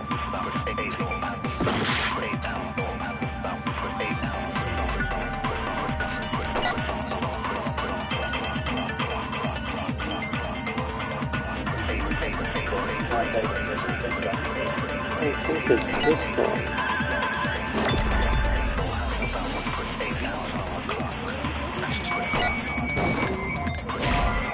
The other question is her statement actually wrong? It's supposed to be hidden statement, which is a contradiction.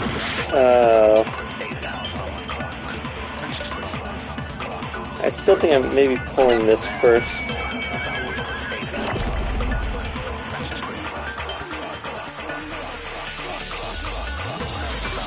What would this be?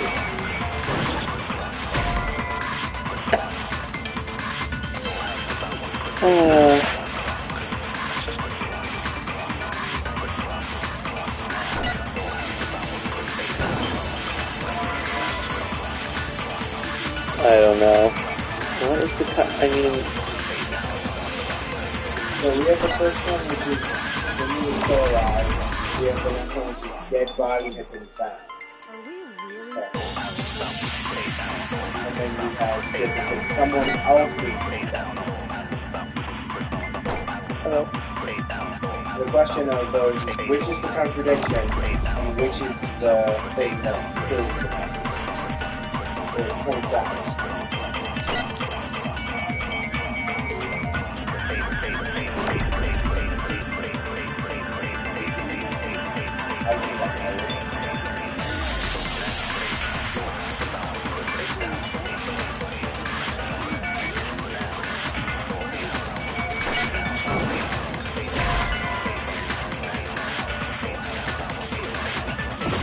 Uh-oh. I'm gonna get executed again. Alright, what is it? Yeah. I understand what's going on, I just don't know why the math isn't Well, again, the question is like, what's the truth? That he was actually still alive. Yeah. And Celeste right here. Hifumi's dead body had been found. Oh, so it's that he was actually alive, and that's the contradiction. Well, it could be, or and then Celeste statement was someone else's discovery. So you have to decide. We agree, right? That the thing that's not true is that Hifumi's dead body was found. Yeah. So, which reveals the contradiction? That he was actually still alive, or that someone else's discovery is being witnessed? Because the question is about the... I thought the contradiction is that he's still alive. No, the contradiction is about the body discovery. Surely you heard the body discovery and that's the one directed. So that's what I'm trying to refute. Yeah. Look, I understand that. Had I not done that one yet? Oh, so I want to take that last one, then restart. So that is weird, though. Well, I just keep thinking Alright, okay. I didn't know we could cheat like that.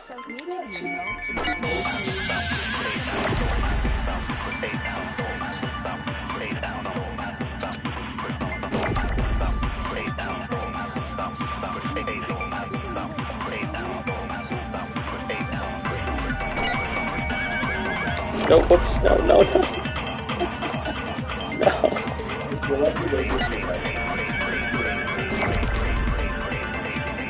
I'm already down to 8.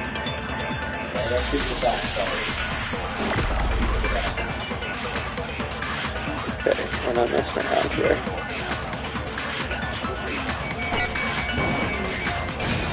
Woo! That's wrong. Counter. Ooh, that's wrong. Was the body discovery announcement that was made really intended for Hifumi? Of course it was. The announcement played right after we discovered his body. Maybe, but that was also the same time that Taku's body was found. That's right. It wasn't long after finding his body that we heard the announcement. There's a good chance we've made a mistake in there somewhere. We can choose whether the announcement was for Hifumi or Taku. First of all, if 2 bodies had been found, there really should have been 2 announcements. Maybe Monokuma simply got lazy and wrote them together into one. What do you say, Monokuma? Any comment? Well, it's a very sensitive issue, so I can't go into too much detail.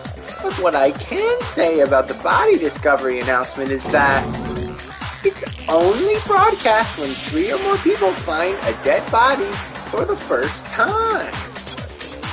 That didn't answer our question, man. We're asking if you're a lazy bum.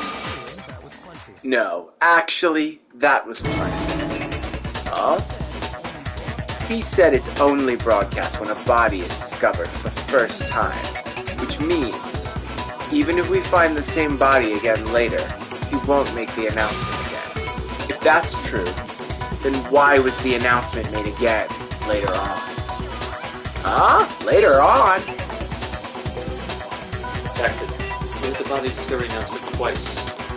The second body discovery. First time played with the empty body, and then there's substance and cookies. The second time was when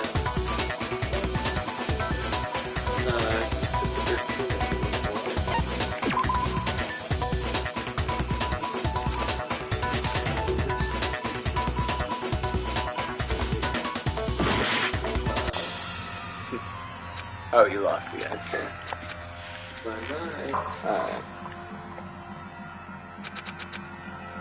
Bye-bye. Maybe.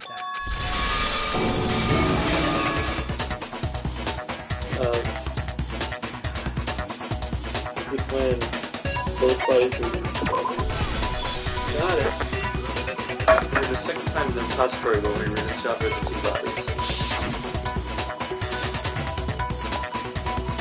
Yeah, it actually played before he came back to life. A body has been discovered after a certain amount of time, which you may use however you like, or whatever. It's weird at the time, but contradicts what Fumi just told us, doesn't it? Exactly.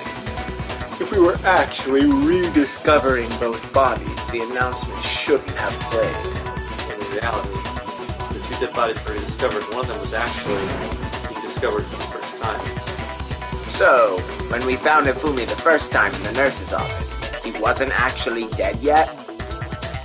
Meaning he wasn't actually found dead until we came upon him in the repository. And that's just part of it. One of it can at least believe he was still alive in the nurse's office. Oh, I know. Because he was super good at playing dead. Bada bing, bada boom.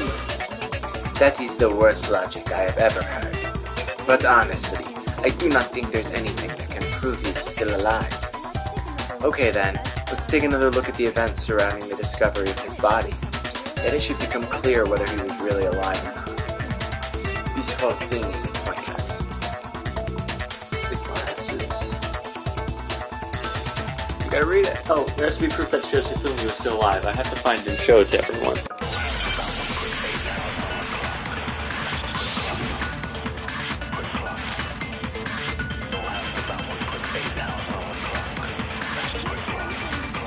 Well, there's one thing I was wondering. The first time we found Fumi's body was in the nurse's office. And then, while me and Celeste were in the bathroom, his body disappeared. And next time we saw his body, he was in the repository. But when you compare his body before he was moved and his body after that, there was no change in how the body was, other than That doesn't I count. couldn't read that. Sorry.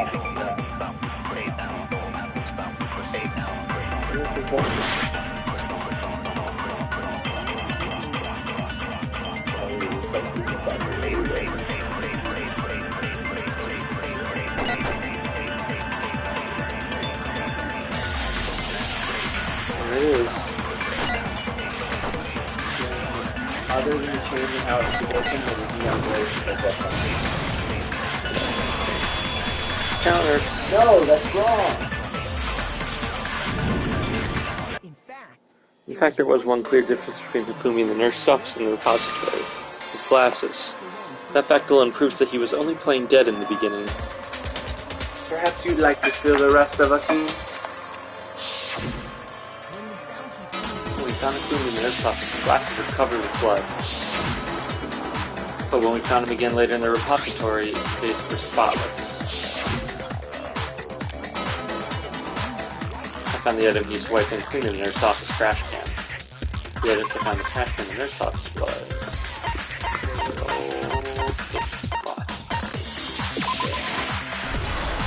I got it. It's a glasses cleaning cloth featuring a certain cartoon mascot. One look at the blood stain on the cloth should make things clear. That's a piece of cloth that's used to wipe Fumi's glasses clean. The mask on the cloth is the same one that's on the digital camera, right? And whose digital camera was it? Fumi's, of course. The character was Princess Piggles from Demon Angel Pretty Pudgy Princess, I think. I highly doubt anyone from Fumi would have brought something like this to school. I see your point. The only people here who wear glasses are... I wouldn't be caught dead using a tacky piece of garbage like that. A few tissues is all I need to keep my glasses clean. There's no question it belongs to Fumi. So what you're saying is...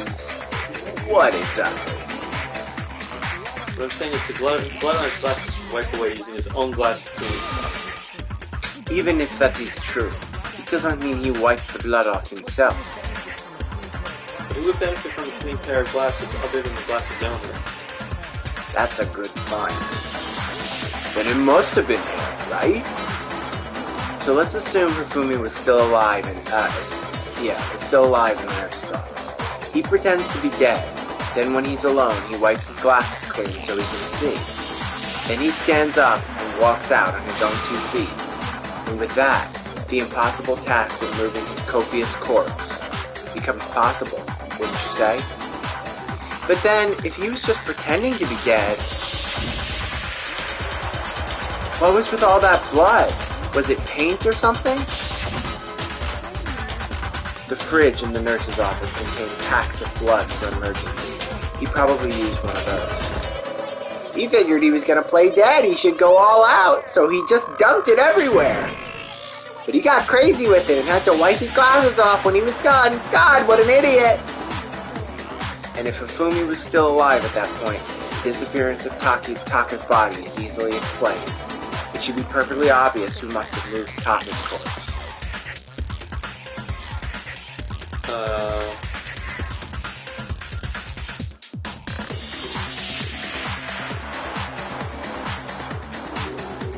Soccer? No. Who said it? You're saying it was me? No, that's just your right. There's somewhere else that's Hifumi. I'm a little confusing to the... Oh, it only could have been Hifumi. I get it. While we were all gathered in the nurse's office, he went to the equipment room and took Taka's body. It also explains that the door to the repository got locked. The door was locked? Well, after the bodies disappeared, we all went looking for them, right? So me and Sakura headed for the repository. But when we got there, the door was locked. The repository door can only be locked from the inside, which means when Pete and Sakura got to the repository, Samurai was already inside. And it could only have been Hifumi, who just finished stashing Taka's body there. He convinced all of us he was dead, and when he saw his chance, he dragged Taka's body to the repository. So, Hifumi wasn't just another victim in this case. He was one of the assailants. But that means he took part in the murders. I just can't believe it. If you're having trouble, would you like me to show you one more piece of evidence? There's more? Oh, absolutely. The single biggest fact pointing to his involvement has yet to be revealed. You know what I'm talking about, right, Makoto? The item he took off Taka's lifeless body? And then Hifumi stole from Taka. Could it be the ripped?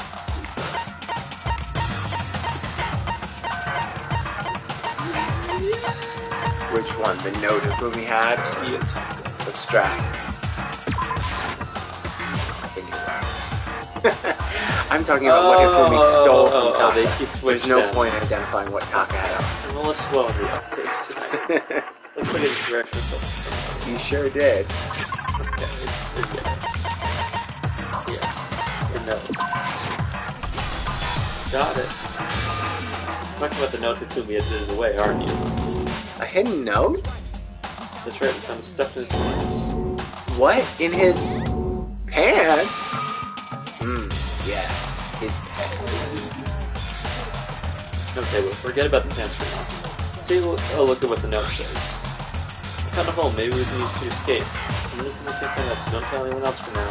Let's meet in the equipment room at 6 a.m. Ah, that's the note I was telling you about. The one that told me where to go. Huh? Wait. This one's a little different. In my note it said, Kuma can't find out, so don't tell anyone else for now. Let's meet in the rec room at 1 a.m. I see, it's not the same one. It's not the same? In other words, the killer got in touch with another person besides Hiro. And that person could only be Taka. Okay. That's right, Taka. The killer used this note to draw out Taka and murder him. Hello? Over here? Objection! Objection! I don't really understand what's going on, but Hifumi had that letter, right? So whoever wrote it wasn't drawing out TikTok, they were drawing out Huffy. Just to be clear, TikTok is Taka and Huffy is Hifumi, right? Ah, yes! Why must you ruin it every time? Man, that's seriously scary, but still, I can't let her get to me. Oh shit, here we go. This is what did... we have multiple street balls. Both of them flash between your glasses and your glasses clean the It might not be anyone. Let's just read it all. You had the note, right? Then the person it was intended for must have been Huffy. Oh, I didn't But remember what the note said. Oh, what time did it say to me? 6 a.m., I believe. The time doesn't matter.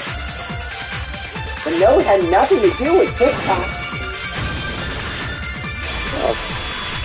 Counter. Got it. No, that's wrong. No, that's wrong. No, there absolutely is a connection. What the heck are you talking about? The note sent to me at 6 a.m., which is the same time Taka was murdered. However, I've proven that using his wristwatch. There's more. Look where the note says to meet. The equipment room, right? Which is where Taka was killed. I see. Taka was murdered both at the same time and plagiarism were done. I think this should be plain to show that this note was definitely meant for Taka. Well, when you put it like that, no further objections. Then someone used that note to trick Taka just the same as me? Ugh, the culprit really is a cold-blooded monster, telling people they found a way out. But if they gave the note to Taka, what was Hifumi doing with it?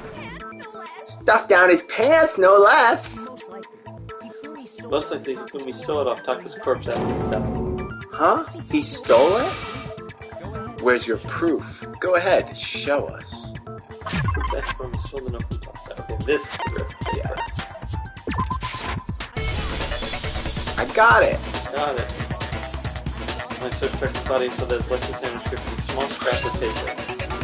I'm right about this. This sheet of paper, this piece of paper is changed to this. I knew it. It's perfectly with the note we found in our And Taka's scrap and Hifumi's note. Yep, they're the same piece of paper. Hifumi had the note meant for Taka, while Taka's corpse still grasped a small piece of that note. There's only one way to explain it. Taka died, clutching the note. Hifumi tried to free the note from his death grip, leaving behind only one small scrap. Did I get all that right? That means Hifumi knew the note was important. Exactly, which proves that he was an accomplice in the murder. Whoa. Yeah, after seeing all this, Hifumi was super involved in this whole thing for sure. In fact, he was behind the whole thing. In fact, he's still alive! Sorry, no. When we found him in the repository, Hifumi was truly and completely dead. The second body discovery announcement proves that. So then, who killed Hifumi? Whoever did is the mastermind, the true killer. He was killed in the repository, so he must have been killed not long after transporting Taka's body. So he must have been killed after Taka's body vanished, but before we found both bodies in the repository. During that time, we'd all split up and were searching for Taka's missing body. In other words, during that time, none of us had alibis. Wait, but me and Sakura were together. Stop trying to steal the spotlight, you stupid walrus! Who are you calling a walrus? Anyway, when they were killed bothers me too. But there's something that's been bothering me even more. And what might that be? The weapon they used to kill Hifumi. The weapon? Yeah, cause, I mean, according to the Monokuma file, the way Taka and Hifumi were killed was almost the same, with them having similar fractures and all. But just as Hammer 3 and 4 were still laying around in the nurse's office in the equipment room, right? So if Hifumi was killed in the repository, The damn hammer. the culprit would have had to grab one of the hammers, kill Hifumi, then put the hammer back where they found it. But wouldn't that be seriously risky for him? I'm surprised. It seems there's some semblance of a brain knocking around in that skull of yours after all.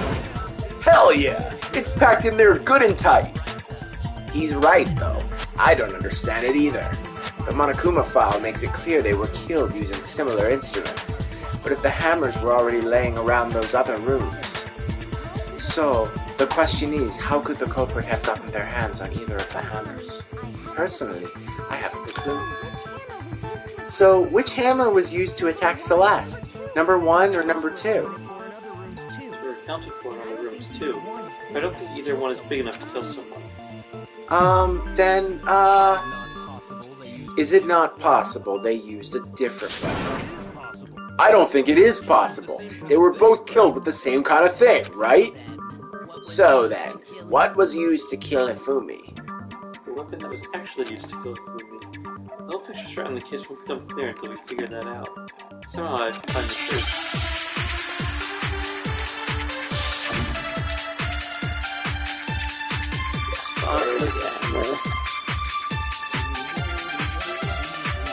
What was used to kill that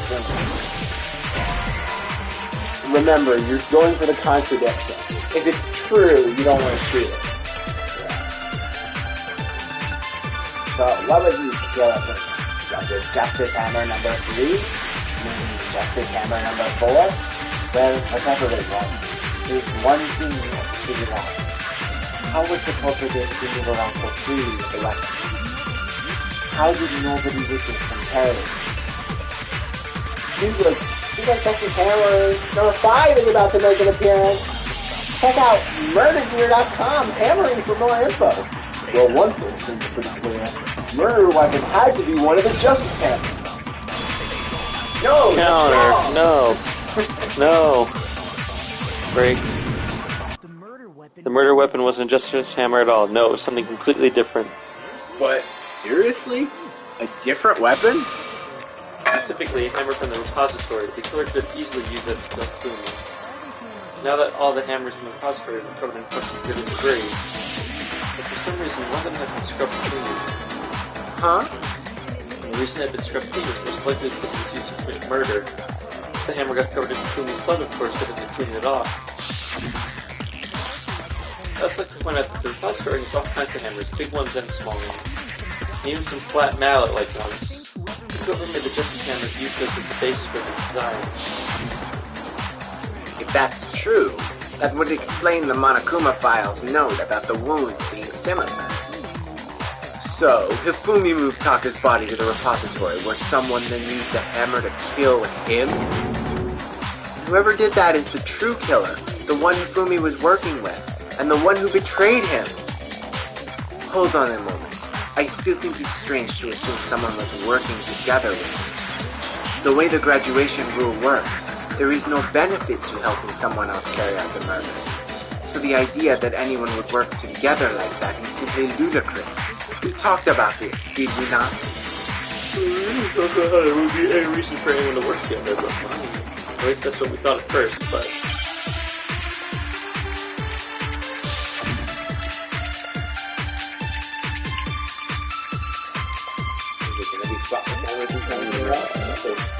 Based on the rules that have been laid out for us, even if more than one person is completely involved, only the one who actually carried out the action graduates survive. Assuming the rule holds true, it is simply impossible that two people work together. This is how the rule was explained to us, that is all. But that only really applies if there's one murder, right? In this case, however, there were two murders.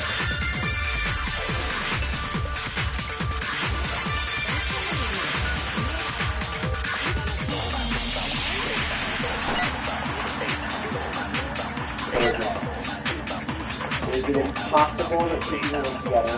That's contradiction. Yeah, it is. So, either, in this case, two murders, right? We agree. Those are the only two things. So either you're using the spotless hammer to make the contradiction, or... Impossible? Well, I don't think you're using impossible. I think I'm targeting it. So then it can only be the spotless hammer or two murders.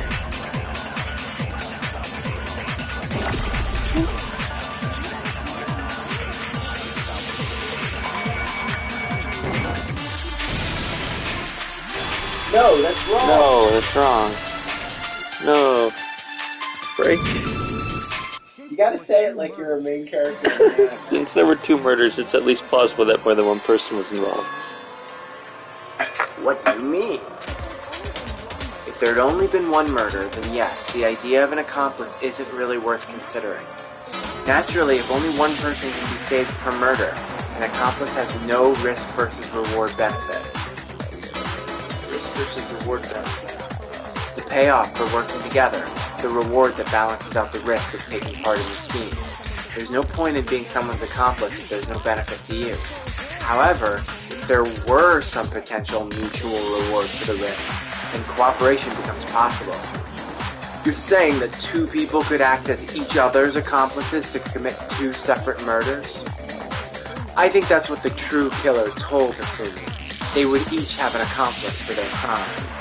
And based on the case's events, Hifumi would have been the first one to act, murdering Taka. They made him carry out the first murder so he couldn't back out of helping them later on. So in this case, there wasn't one single person doing multiple murders. Instead, each person killed someone, creating two separate incidents. It only looked like one person because that's what the true killer designed it for. A single suspicious individual, a similar weapon used in each crime, securing bodies. By creating one seamless set of circumstances made it look like one person was behind it all. The mastermind picked their target and managed to convince him to go along with their plan. And then, to avoid the no accomplices rule, they simply killed their accomplice. Which, if true, means that betraying Hifumi was part of the plan from the very beginning. That's just awful. How could anyone be so cruel? You think so? I can't help but admire its cunning. Still, their choice of accomplice seems odd. That's the two murders were the same. That was the main characteristic this time. Kyoko must have noticed that back from the very beginning. That's why she said not to look at this as a series of connected events and entirely separate incidents.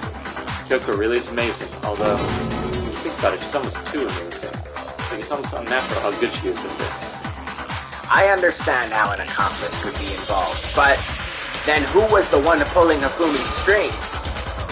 That's problem numero uno right now. The true killer manipulated Hifumi to carry out a number of actions and in the end murdered him. In the debates up till now, the way the case has unfolded is clear all that. There's really only one person who seems to fit. Boy, here we go. Are they gonna make me decide? Yeah, I love when they make you do it when you're not really sure yet. Gotta go for it. Listen, I just think Celeste. Got it. It was Celeste. Ah, so I'm the suspicious individual now, am I? I really do hate this kind of joke. A joke, I wonder. So what you are saying then is that I specifically chose to work together with Hifumi? The idea that I would choose to spend any amount of time interacting with him. That I would go within 10 feet of that shit for brains, that lazy, worthless goddamn idiot. I am puzzled one. Just to be clear, there is evidence to support it. Is that so? It is. Throughout the investigation, there was certain behavior that was common only to the two of you. Considering what we've learned so far, it only further proves that the two of you were working together.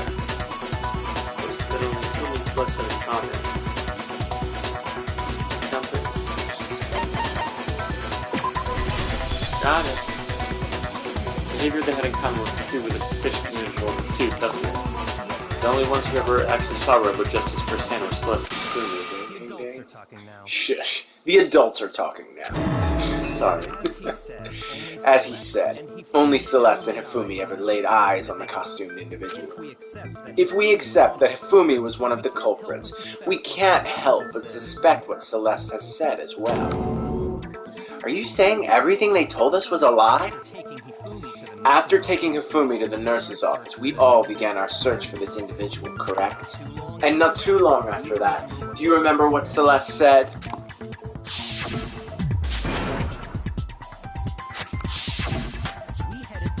We headed to the second floor specifically because of what she claimed to have seen. Next, to draw us all to the physics lab up on the third floor, she let out a blood-curdling scream. And when we'd all come to see what was wrong, what was it she said?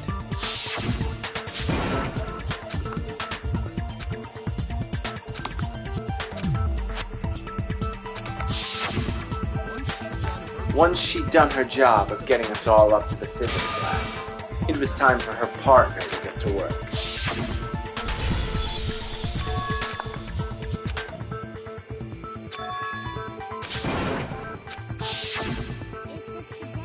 It was to get us to divide into two groups, so that we would discover both bodies at the same time. Celeste was precise In fact, Celeste was precisely the one who proposed that we split up.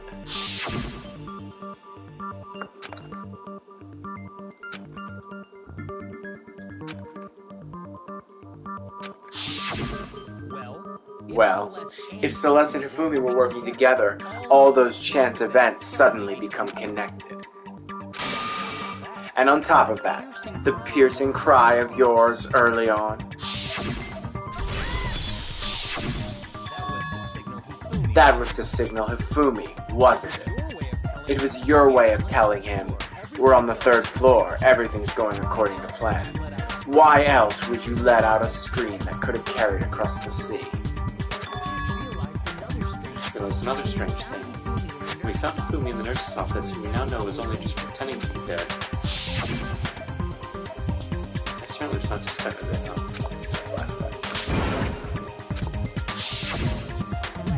Celeste, you were the person who said he'd been murdered. We wanted to make sure we wouldn't have any doubt in our minds.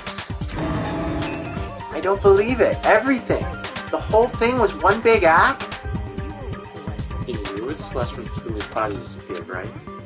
Yeah, I was feeling kind of sick, so Celeste took me to the bathroom. Wait, then that was... She wasn't worried about you. She just saw a chance to help Hifumi sneak out of the nurse's office. Each piece isn't much by itself, but start putting them together, and the picture gets very ugly. Wouldn't you agree, Celeste? I have no idea what you mean. Don't bother trying to deny it. You made one fatal mistake. Oh, did I? I didn't even catch it myself when you first said it, but looking back, I can say that that one little slip-up was your undoing. What are you talking about? I'm talking about what you said after Hifumi's body disappeared and we returned to the nurse's office.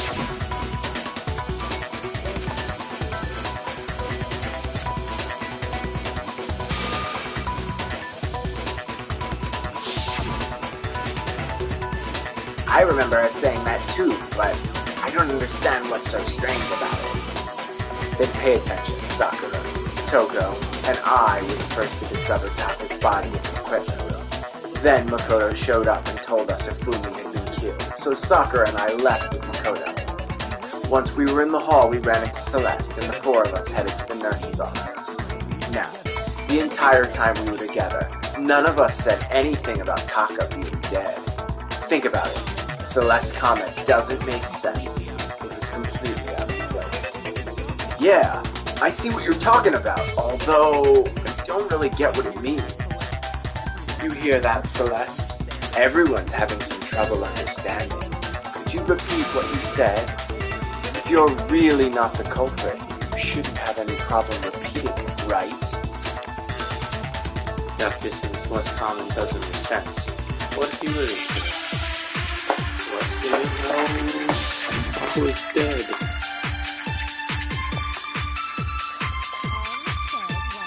All I said was, they must really be enjoying this. Enjoying the sight of us standing around beside them in the field.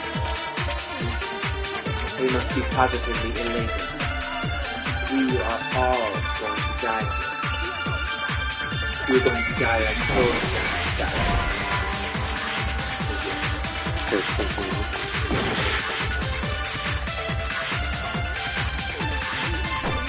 The question is what? Is us? I think the next one is all.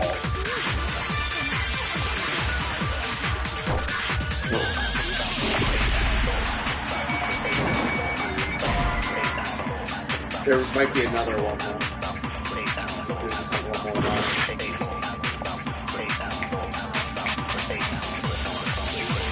I just need to get through the whole thing and see it. And that's all I said. And that's all it takes to finish it. Oh. What was so strange? Okay, I understand the structure of it.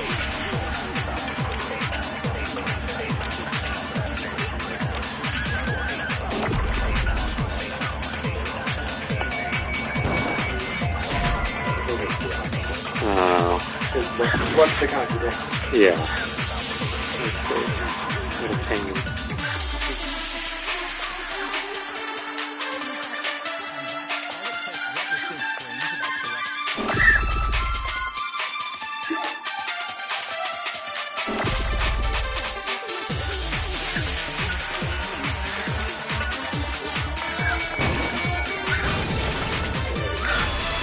No, that's wrong. Wrong. No. Wrong. Alright, hang on. Let's pause it for a second. We must be getting near the end of it. Yeah, well, we still have revealing to... the... Give me your can. It's Oh, empty, yeah. right? We still have to do the graphic novel. Yeah. But yeah, I think we're pretty close. But of course, just because we're close to proving it, there's still... Explaining. Aftermath, and there's punishment.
Well, it's been sitting around for a while now, but do you want to have a slice of the bogey? I'm alright. You know, I'm still not that hungry, yeah. I'm gonna have one more, but I'll save one for you if you want to have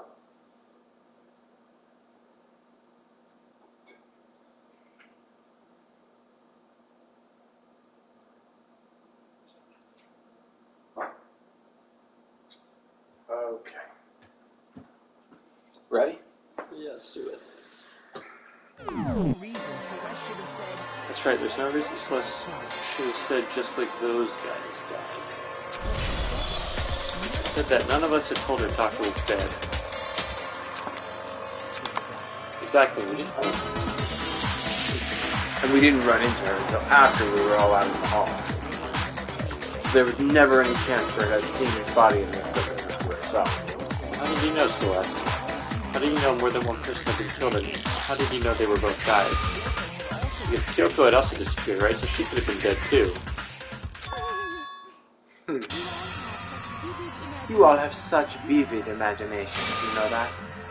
Imaginations. You claimed that I was lying when I told you about the suspicious person I saw. Then what about the picture I took?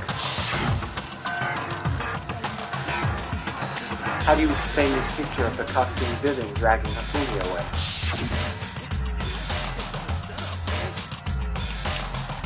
It has to be some kind of setup, right? Celeste put the suit on, and then she used the camera's timer to set the picture. Have you so quickly forgotten? You are the only one who could have possibly fit into that suit. Plus, I happen to know that this particular camera does not have a timer. In other words, it is an unassailable fact that this is a picture of Hafumi being dragged away. If everything I told you was a lie, how can this picture exist? Are we sure that Simple. Are we sure that's really a picture of the suspect dragging Hafumi away? What could you possibly mean by that? Surely there are other explanations than the one you've offered up. No, there is no other explanation. Other explanations. There wasn't a picture of the suspect dragging Hifumi away. It's Hifumi dragging the suspect away. May have been very Okay, got it. It's not a picture of the suspect dragging Hifumi away. It's a picture of Hifumi dragging the suspect away. That's certainly within the realm of possibility.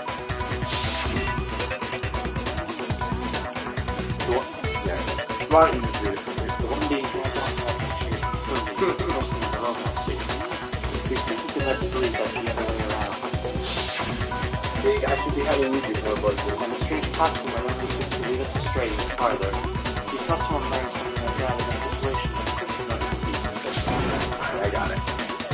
That's what happened! You put me to sleep and made me out to be the bad guy in all this. Such a thing. He's utterly impossible. Fumi was dragging him away? Ridiculous. It is? I don't think it's ridiculous at all. Then shut your mouth and allow me to educate you. Sometimes you can prove that there's no way Hifumi was dragging himself back away. Is that really possible? Thanks, this one hasn't been yet.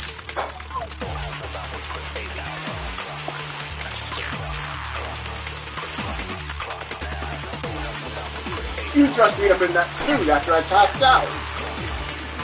Then you dragged me across the Fumi and I heard me something. You tried to make me look like the bad guy. Like I said, ridiculous. As you can see in the picture, the suspect was definitely perfectly upright. The person inside the suit was unconscious. There's no way they could stand up straight like that.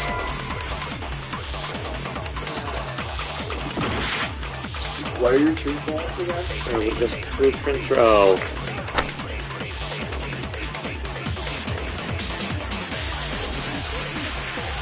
See, and the thing is, I think that these are by far the easiest in this game. They make them so much more complicated. Oh yeah, I mean, I already struggle with them. Yeah. Not even if the person inside the suit were unconscious, they could still stand up like that. Because that Robo Justice suit had a certain characteristic. You totally can't think. Oh no, it's a flashback. We saw it, so it can't bend the way. That's right, they totally made a mistake when they made it, so it couldn't bend at the waist. I'm not so sure that was a mistake. I think the suit was designed from the beginning to be used the way it was. Less than Fumi took the suit that's specifically designed and stuffed Hero into it. That's how they were able to mistake the whole thing. It's funny, it was all just to make us believe whoever was in the suit was to blame. Well then, I suppose this is checkmate. Checkmate?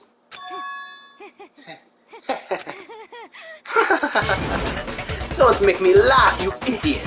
What do you mean, checkmate? Celeste? Clearly you want to cram me into your little guilty box. Well, there's one little problem.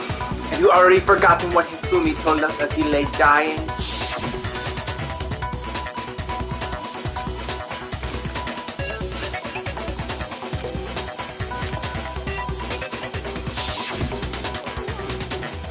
When we asked him who had attacked him, his answer was quite clear, was it not?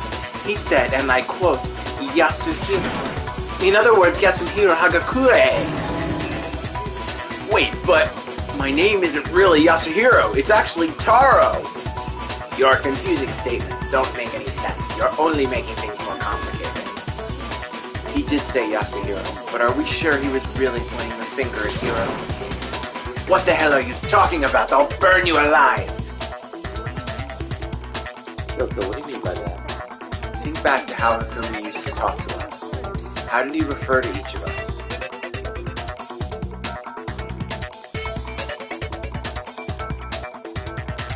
Nicknames? I don't think so. Last names? Actually, no, they weren't that good. I'm embarrassed myself. For serious? No, okay, you said people's last names. Yeah. The one I always think of because I do the voices, Mr. Naegi! Oh, He yeah. always calls him that. That's right, our last names. You put us all by our last names. Exactly. I know I heard him say Mr. Naegi more than once, for example. So, if Hifumi did mean to say Hiro's name, he would have said his last name, Hagakure. I'm sure it was just incidental. By chance, his first name. Indecent? Don't talk. Random chance. Now isn't that a convenient explanation? No. There's no reason to think he would have said the name any different than normal. But he must have run out of energy before he could say any more.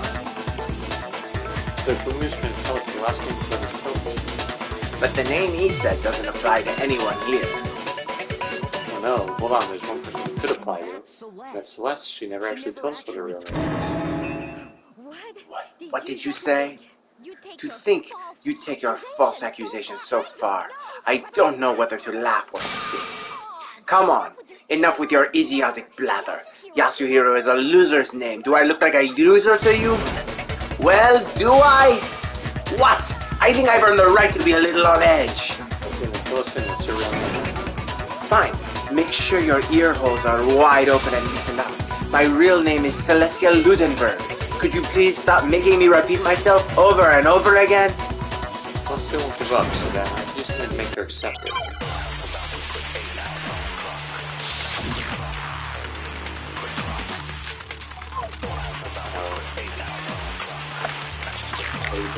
E-handbook. Yeah, I did. Maybe he was trying to tell us something. He wanted us to know the killer's last name, Yasuhiro.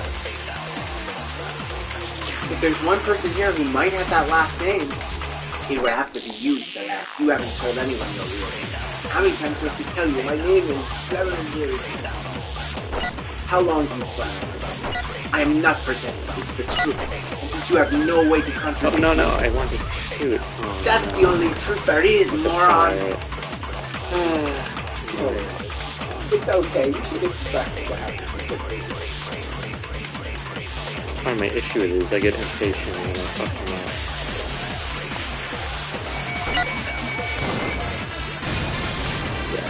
No, that's wrong. No, that's wrong. Let's see that handbook.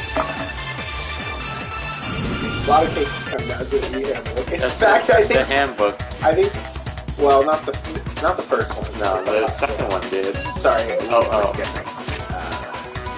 Okay, that's it. The handbook. What? Anytime you drink apricot, it shows the understanding of food stuff, right? One of them told us about it before.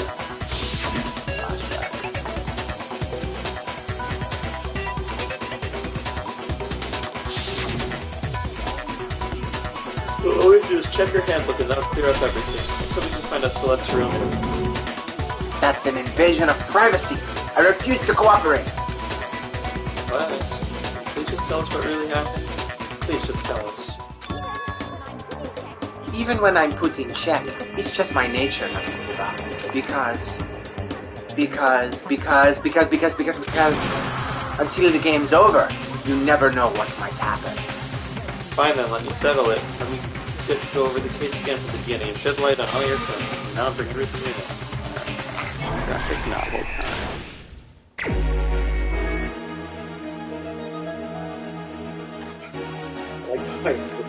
I know. Strange. So remember, you can click. Oh, we've got the What is poster it? with the blood on it. Does it carry over? Yeah, they include something. Bribe, money. Oh, look, the ball too. You can bribe him with tips. Let's see. And remember, I think you can press X on these too to see what they show. No, you can't. Press. Alright, I'll come back to that one.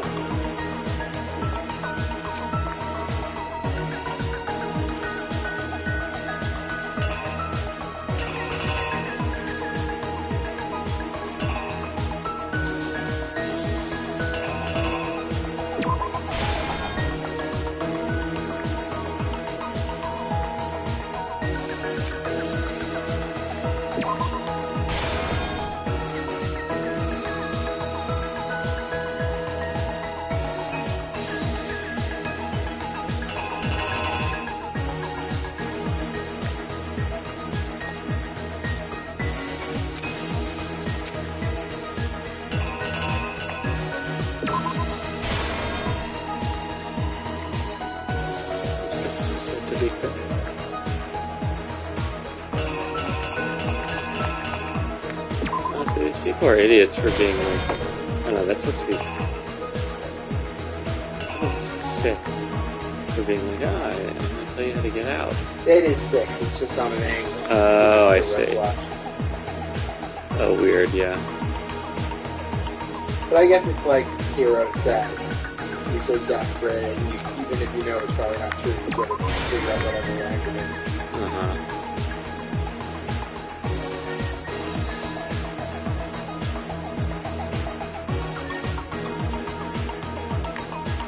the library. Fumi used to make these.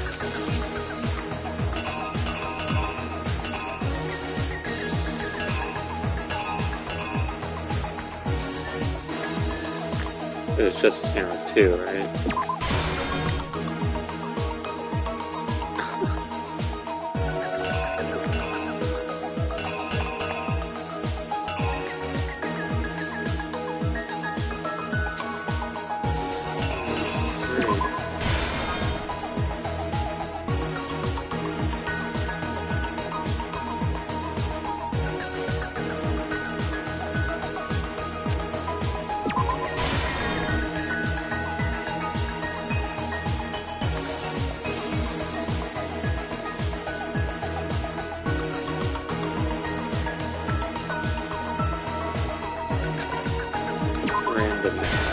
So now,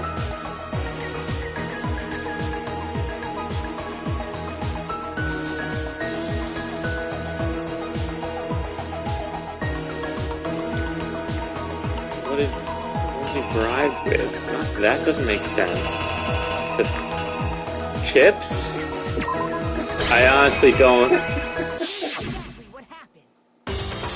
Chips? That was enough? Before anything, the killer was just going to help take care of the murder. That person was... Okay, no, I didn't. They don't need it, right.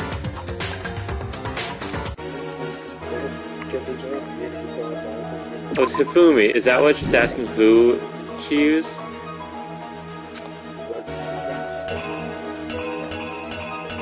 I mean, I don't think it's this backpack picture unless there's something I'm forgetting. It's just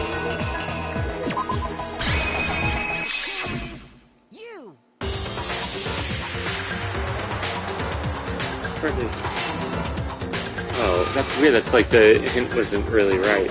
Fumi, with an accomplice killer, was able to execute a number of otherwise impossible schemes.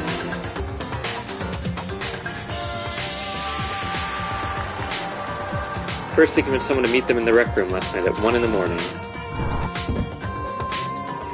But someone they met with was Hiro. The murderers do intend to pass Hiro off as the prime suspect, so when they met up with him, they drugged him, knocked him out, and stuffed him into the Robo-Justice suit. Next, Hifumi positioned himself to make it look like Robo-Justice was attacking him, while the killer used a digital camera to take pictures of the assault. They did all this just to create evidence that would put the suspicion on Hiro. When they were done with him, they shoved him, still unconscious, into the pool room locker. And then finally, at 6 a.m., they moved into the murder phase of their plan. They called Taka to the equipment room.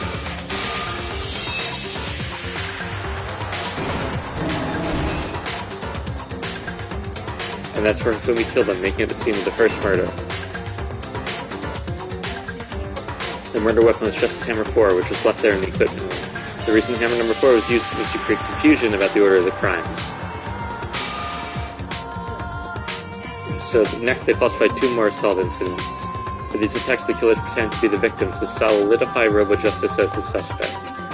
The first incident was the attack in the rec room. There, the killers wanted us to see Justice Hammer 1 and the Robo-Justice pictures they'd taken. They wanted to make sure we bought the surprise attack story.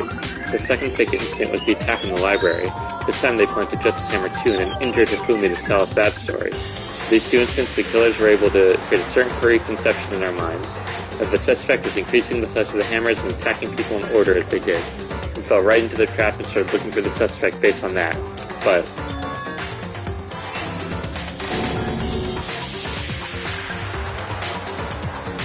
while we did that, we left Hifumi alone in the nurse's office. This was exactly what Hifumi was hoping for. He took a blood pack from the refrigerator in Justice Hammer 3 and turned the room into a crime scene in which he himself had apparently been brutally murdered. He let out a scream to draw us back, and when we returned, that's what we found. Meanwhile, the other group had been out searching and found Taka's body at the same time. So when we heard the body discovery announcement, we naturally assumed it was for Hifumi. We left the nurse's office, and Hifumi once again took advantage of the situation. He simply got up and made his escape. When we learned his body had disappeared, we all rushed back to the nurse's office. Once again, Hifumi had the chance he was waiting for. This time, he stuck into the equipment room.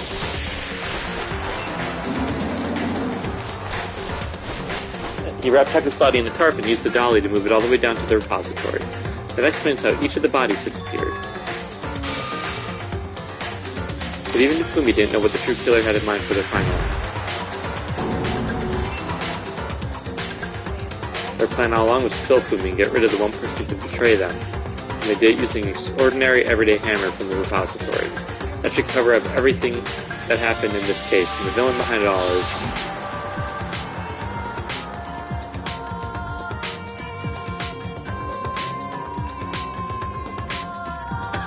weird.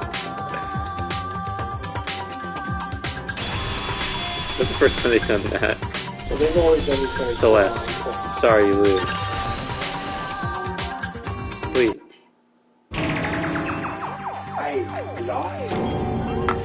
I lost?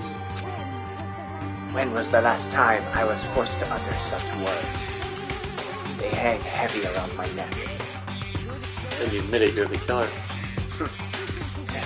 Listen to you trying to take charge, as if you're my private instructor. I, Celestia Ludenberg, actually no. Teiko Yasuhiro is fine. Taiko? Yeah. So, you finally accepted it. I'm the kind of person, once I've lost, I don't like things to drag on. Interesting.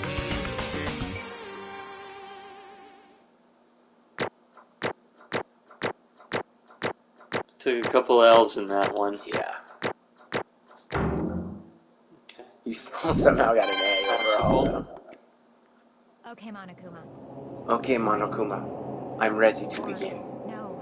Or, no. I suppose this is the end. I suppose this is the end, isn't it? It is in... Oh my... It's the last accent, is it? It is indeed the... It's indeed the moment we've all been waiting for. Time to vote. Okay, okay. If you would please locate your lever and cast your vote. And when the votes are tallied, who will become the blackened? Will you make the right choice or the dreadfully wrong one? What's it gonna be? What's it gonna be?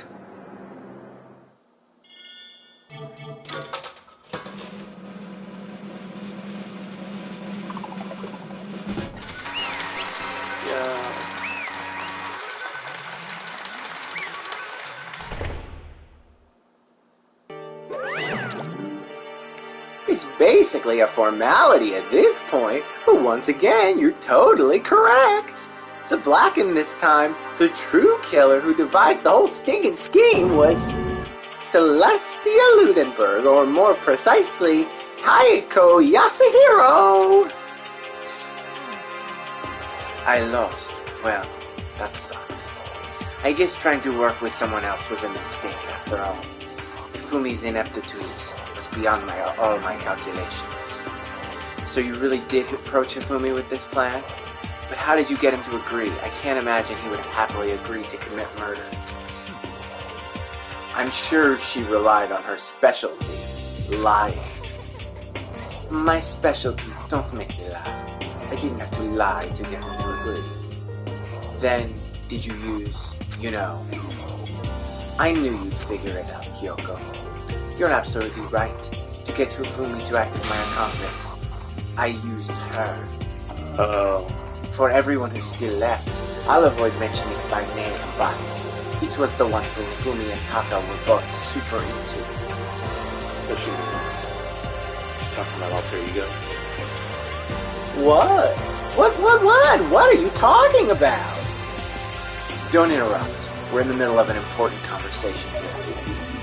I'm totally out of the loop, as usual. How sad. Then, you're the one that stole it? That's right. And you used it to drag Hifumi into the plan you'd come up with? Right again. Last night, after we had our meeting about how it disappeared, I paid Hifumi a little bit. Oh boy, I gotta do this voice again. Oh, what are you... I can't do it anymore. I gotta do the Mr. Naegi. That's how I center myself. Oh, what are you doing here? I was hoping I could talk to you alone. It is about what was stolen. I know who did it. What? It was Taka. He stole it. What? And I have proof. Would you like to see it? As it turned out, I'd found a use for the digital camera. I'd taken you-know-what to Taka's room earlier and took pictures of it there. I deleted the pictures as soon as I'd shown it to Fumi, of course. So it was him! But how did he do it? He was supposed to yell and neither of us got close to her. You are correct, which is why Taka forced me to steal it. What? Please forgive me. He threatened me. He did?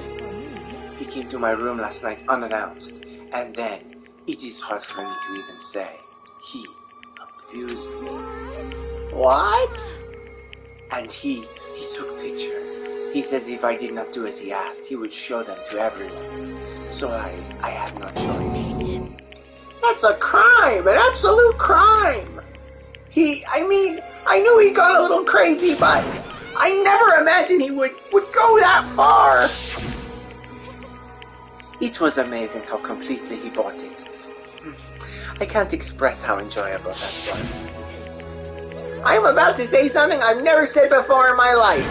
I'm gonna kill him! I'm gonna fucking kill him! Wait, please. If you go now, you will be playing right into his hands. Huh? Taka is planning to use her to escape. And he has made you his target. Escape? You don't mean... Taka is going to try to kill him. What? And also he can keep her to himself. That bastard! Bastard! Can we allow him to continue with these barbaric acts? Absolutely not! How could I? I have to save her! Then, would you like to join with me? It just so happens I have come up with a plan. Huh? I have devised a way to reclaim what he has stolen and escape this dreadful school. And with that, it is complete. Huh? What are you talking about? Oh, nothing. Hifumi agreed without a second thought. The effect that item had on him was remarkable. The power of love, even a love as twisted as that, can still drive people mad, it would seem. You disgust me. I have another question for you. Was that strange costume Hifumi's creation? Yes. It was a real pain in the butt, too. All I asked him to do was to make something to hide the face and general body size.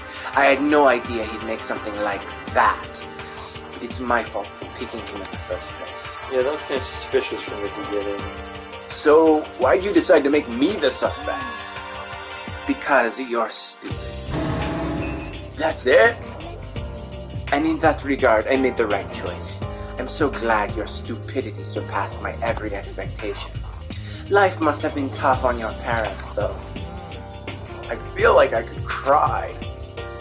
But when you were explaining your plan to Hifumi, how did you explain the part about him playing dead? What she's asking is, what was Hifumi supposed to do after that, assuming you had actually let him live? That's simple. After he did his part and pretended to be dead, once someone showed up, I told him to say he'd been seriously wounded. He was on the verge of death, but he just barely held on. And he really believed that? Well, of course. That wasn't all there was to it. As I explained to Hifumi, the plan was, while you were all questioning him about what had happened to him, I was going to murder someone else. At that point, Hifumi would have had an alibi, so nobody could doubt him. I told him that, and he believed it. It all seems very straightforward, stereotypical. I just matched the lie to the level of the opponent. In fact, Hifumi ate it up. He believed the lie wholeheartedly right up until the moment of his death. So, you had planned to kill him all along. But of course, there would have been no point to my plan if the one who pretended to be dead did not end up dead himself. How can human life mean so little to you? That's a non-issue. I simply did everything in my power to win. Now you sound like the Akuya. No. He derives his pleasure from the thrill of the hunt. In that aspect, we are nothing alike. Then, what made you take things this far? Was it really just for money? Are you talking about the $10 million Monokuma offered us? That is a lot of money, it's true. But that's not all there is to it. From the moment our new life here began, my only thought has been escape. But all along you've been saying that we have to accept living here. Obviously that was a lie. Ugh! I couldn't take it. I hated it from day one. More than anyone else in here. I wanted to get out. Every day was fresh torture. And do you want to know why, huh? Because I had a dream. And accepting a life here would have meant nothing less than giving up on my dream forever. And there was no way that I could ever do that. In the underground world of gambling, I risked my life to make a metaphorical killing. And it was all for that dream. And what was this dream of yours? Wonderful. To live in a European castle. Castle. And to gather handsome men from all over the world to serve as my butlers/bodyguards. I was going to make them dress up like vampires and satisfy my every need. Once I obtained that, I would have created a perfectly aesthetic world of decadence. Living the rest of my life there was my only dream, my only goal. That's what life is all about. Combined with my own winnings, Monokuma's $10 million would have made that dream a reality. I got right to the edge, but unfortunately, my dream has been scattered to the wind. Still, I don't have any regrets. I pursued my dream till the very end, so why would I? You sound so passionate, but you were really able to kill your own friends for it? Are you asking me to feel guilty?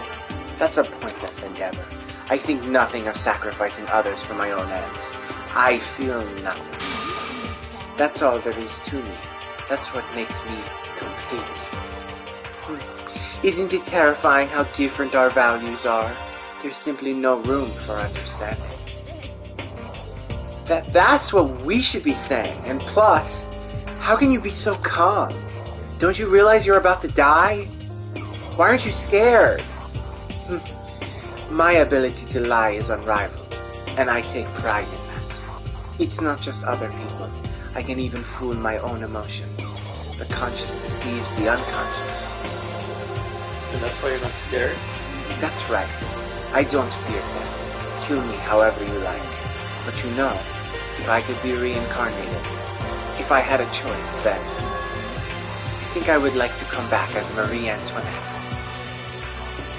You just get executed again. Celeste smiled then. When she did, looked to me like a poor effort to force it. She claimed she could fool her own feelings, but that statement itself must have been her final lie. And that weak, fake smile is what betrayed her. You all done? Okay then, let's get rolling. The Blacking disturbed the peace and must pay the price. Now then, I prepared a very special punishment for her. The ultimate gambler. Let's give it everything we've got. It's punishment time. Ready? I guess I'll let Kyoko hold on to this. This is... too high a voice, but will it really give you the hope you're looking for? I can't say I ever saw it that way. Which is why, actually, it's not important. Well then, take care everyone. Perhaps we'll meet again in another life.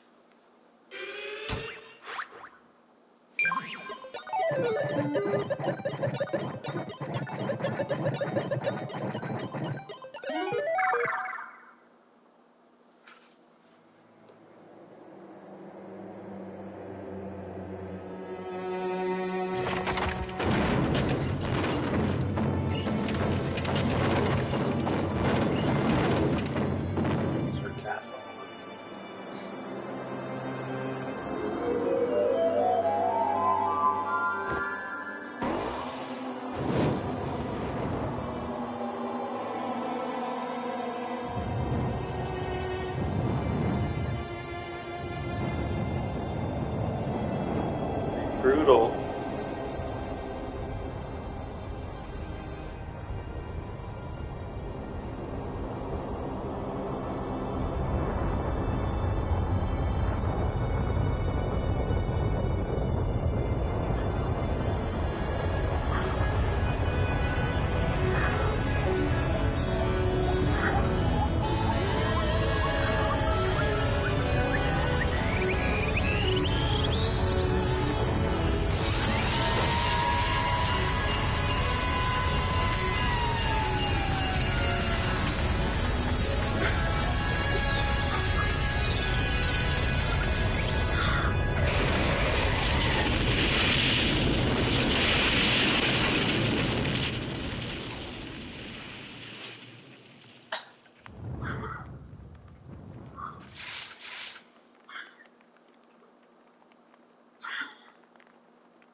How's that for misdirection?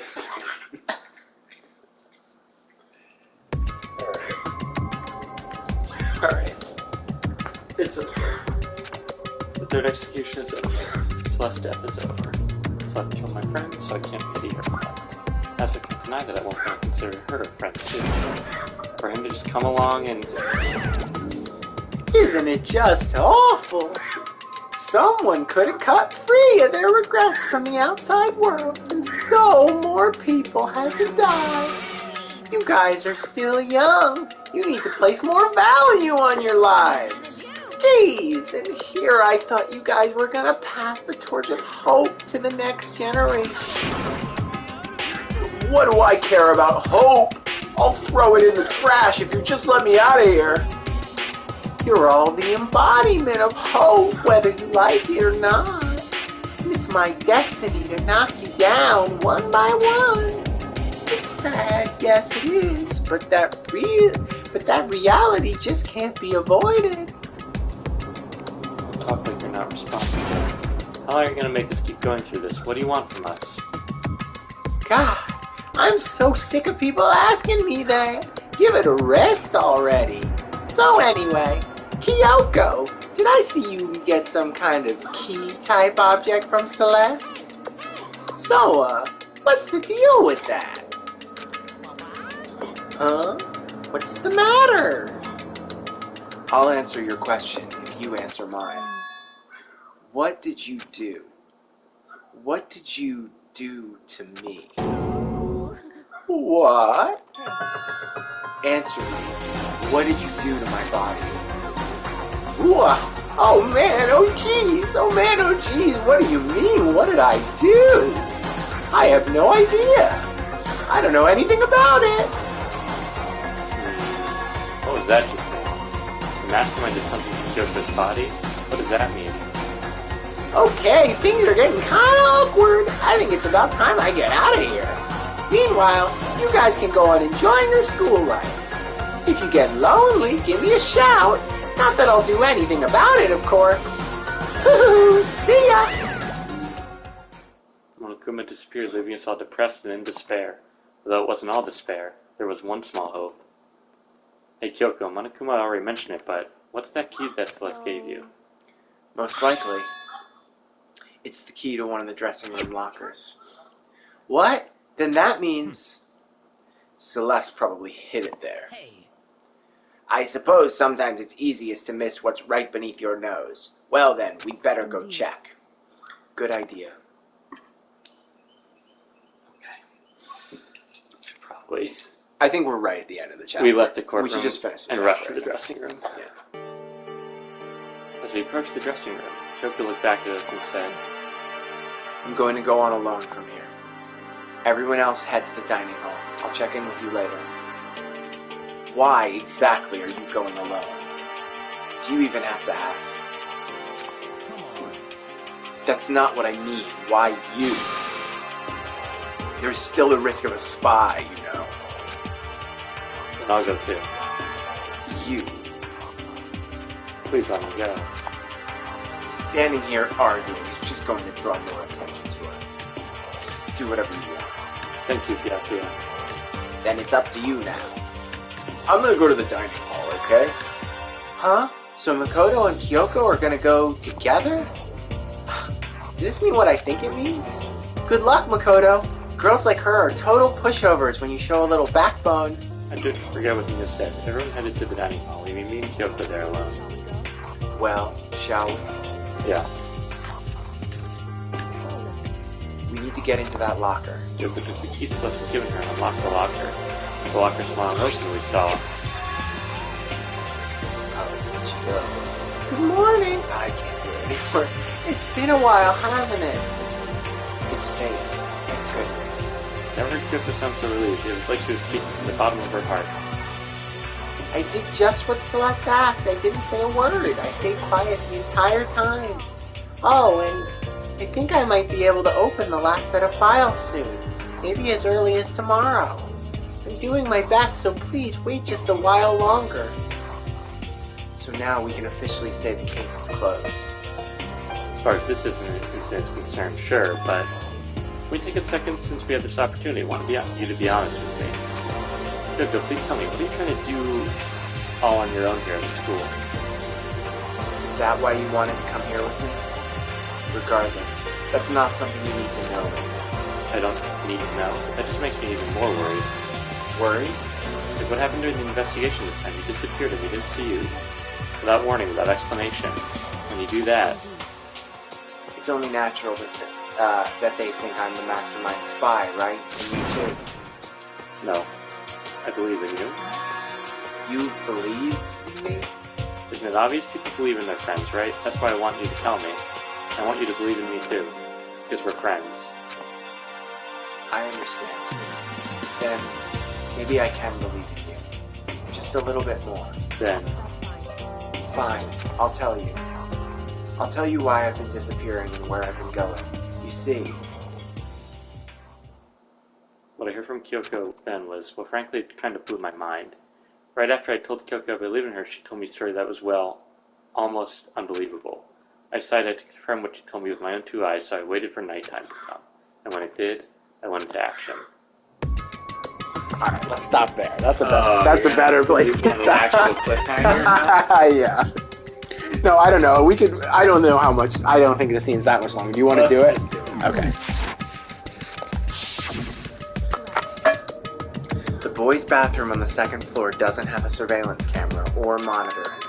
And in the storage closet there, way in the back.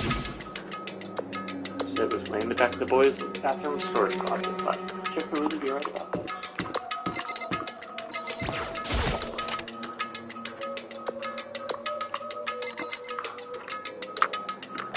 It's like a bathroom stall, but it's that green. It's just a normal storage closet as far as I can tell. The secret Kyoko told me about could really be hidden here.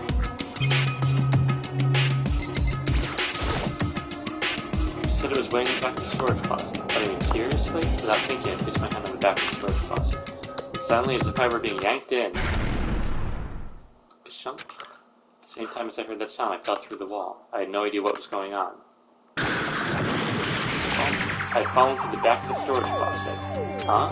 It turned out, the back wall was like a revolving door and I made my way to the other side. Just like Kyoko had said. In the boys' bathroom on the second floor, there's a storage closet. And way in the back of that closet, there's a secret room. So this is the secret room. But what's in here? Yes. It's just a normal desk with normal drawers. There's a bunch of files and what looks like a volume after volume of yearbooks. They're all covered in dust. Looking at everything, one file at the edge of the bookshelf caught my eye. Book Speak Kennedy's registry. It's the only thing in here not covered in dust. Has someone been looking at it recently? I slipped the file into my hand, but before I had a chance to take a look at it, a slip of paper fell out of the file and turned my attention to it. What's this? You must not leave. That's kind of weird. I could understand if it said, like, I can't leave, but you must not leave? What is this? My head feels funny. This strange sensation. It's like deja vu. Those words, you must not leave. I've seen them somewhere before, but I can't quite remember. What do I know? What don't I know?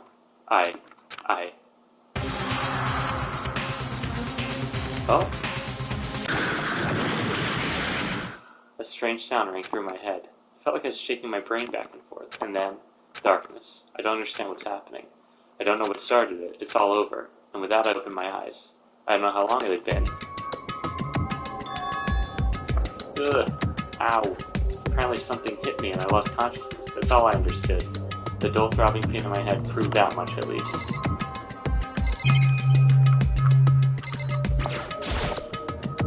An empty bookshelf. Empty? Gone. It's all gone. The yearbook, student registry, and even the note that had fallen on the floor. It's all gone. What does this mean? My brain refused to do any more work. The insistent pain in my head began to spread across the rest of my body. And now, I should go back to my room, get some rest. My body was heavy with pain, my mind heavy with thought. I dragged myself back toward my room. Somehow I made it back to the first floor of the school. Ugh. The farther I walked, the more I felt things were getting blurry, cancer in front of me. I couldn't stop myself from collapsing right there. And after that... As if from a vast distance I heard a sound. It was faint but undeniable. That sound, it's coming from the gym. So I desperately held my shaky frame toward the gym. The sound got stronger and stronger. What's going on? It can't be nothing. You're in the gym?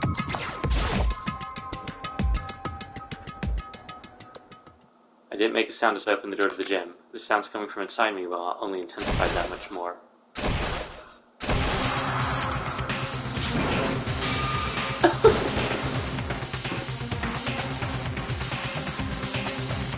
Before me there raged a battle beyond anything humanly possible. No, one side's not human, that's for sure, but regardless, he stopped staring. I forgot to move or even breathe. Why you? Oh, sorry. Why you? What do you think you're doing? I asked you a question. What's the meaning of this? How dare you defy me? This wasn't part of the deal. The deal? I've made a decision. I will no longer retreat, no longer compromise, no longer regret. I've made my decision. I'm going to resist you. Okay, but you do realize what will happen if you go through with this, right? You haven't forgotten, have you? What I'm holding hostage? What am I looking at? What am I hearing? A hostage? And could it be? The mastermind spy is... Okay. End the chapter. Oh! Pretty interesting. Yep, 7 left.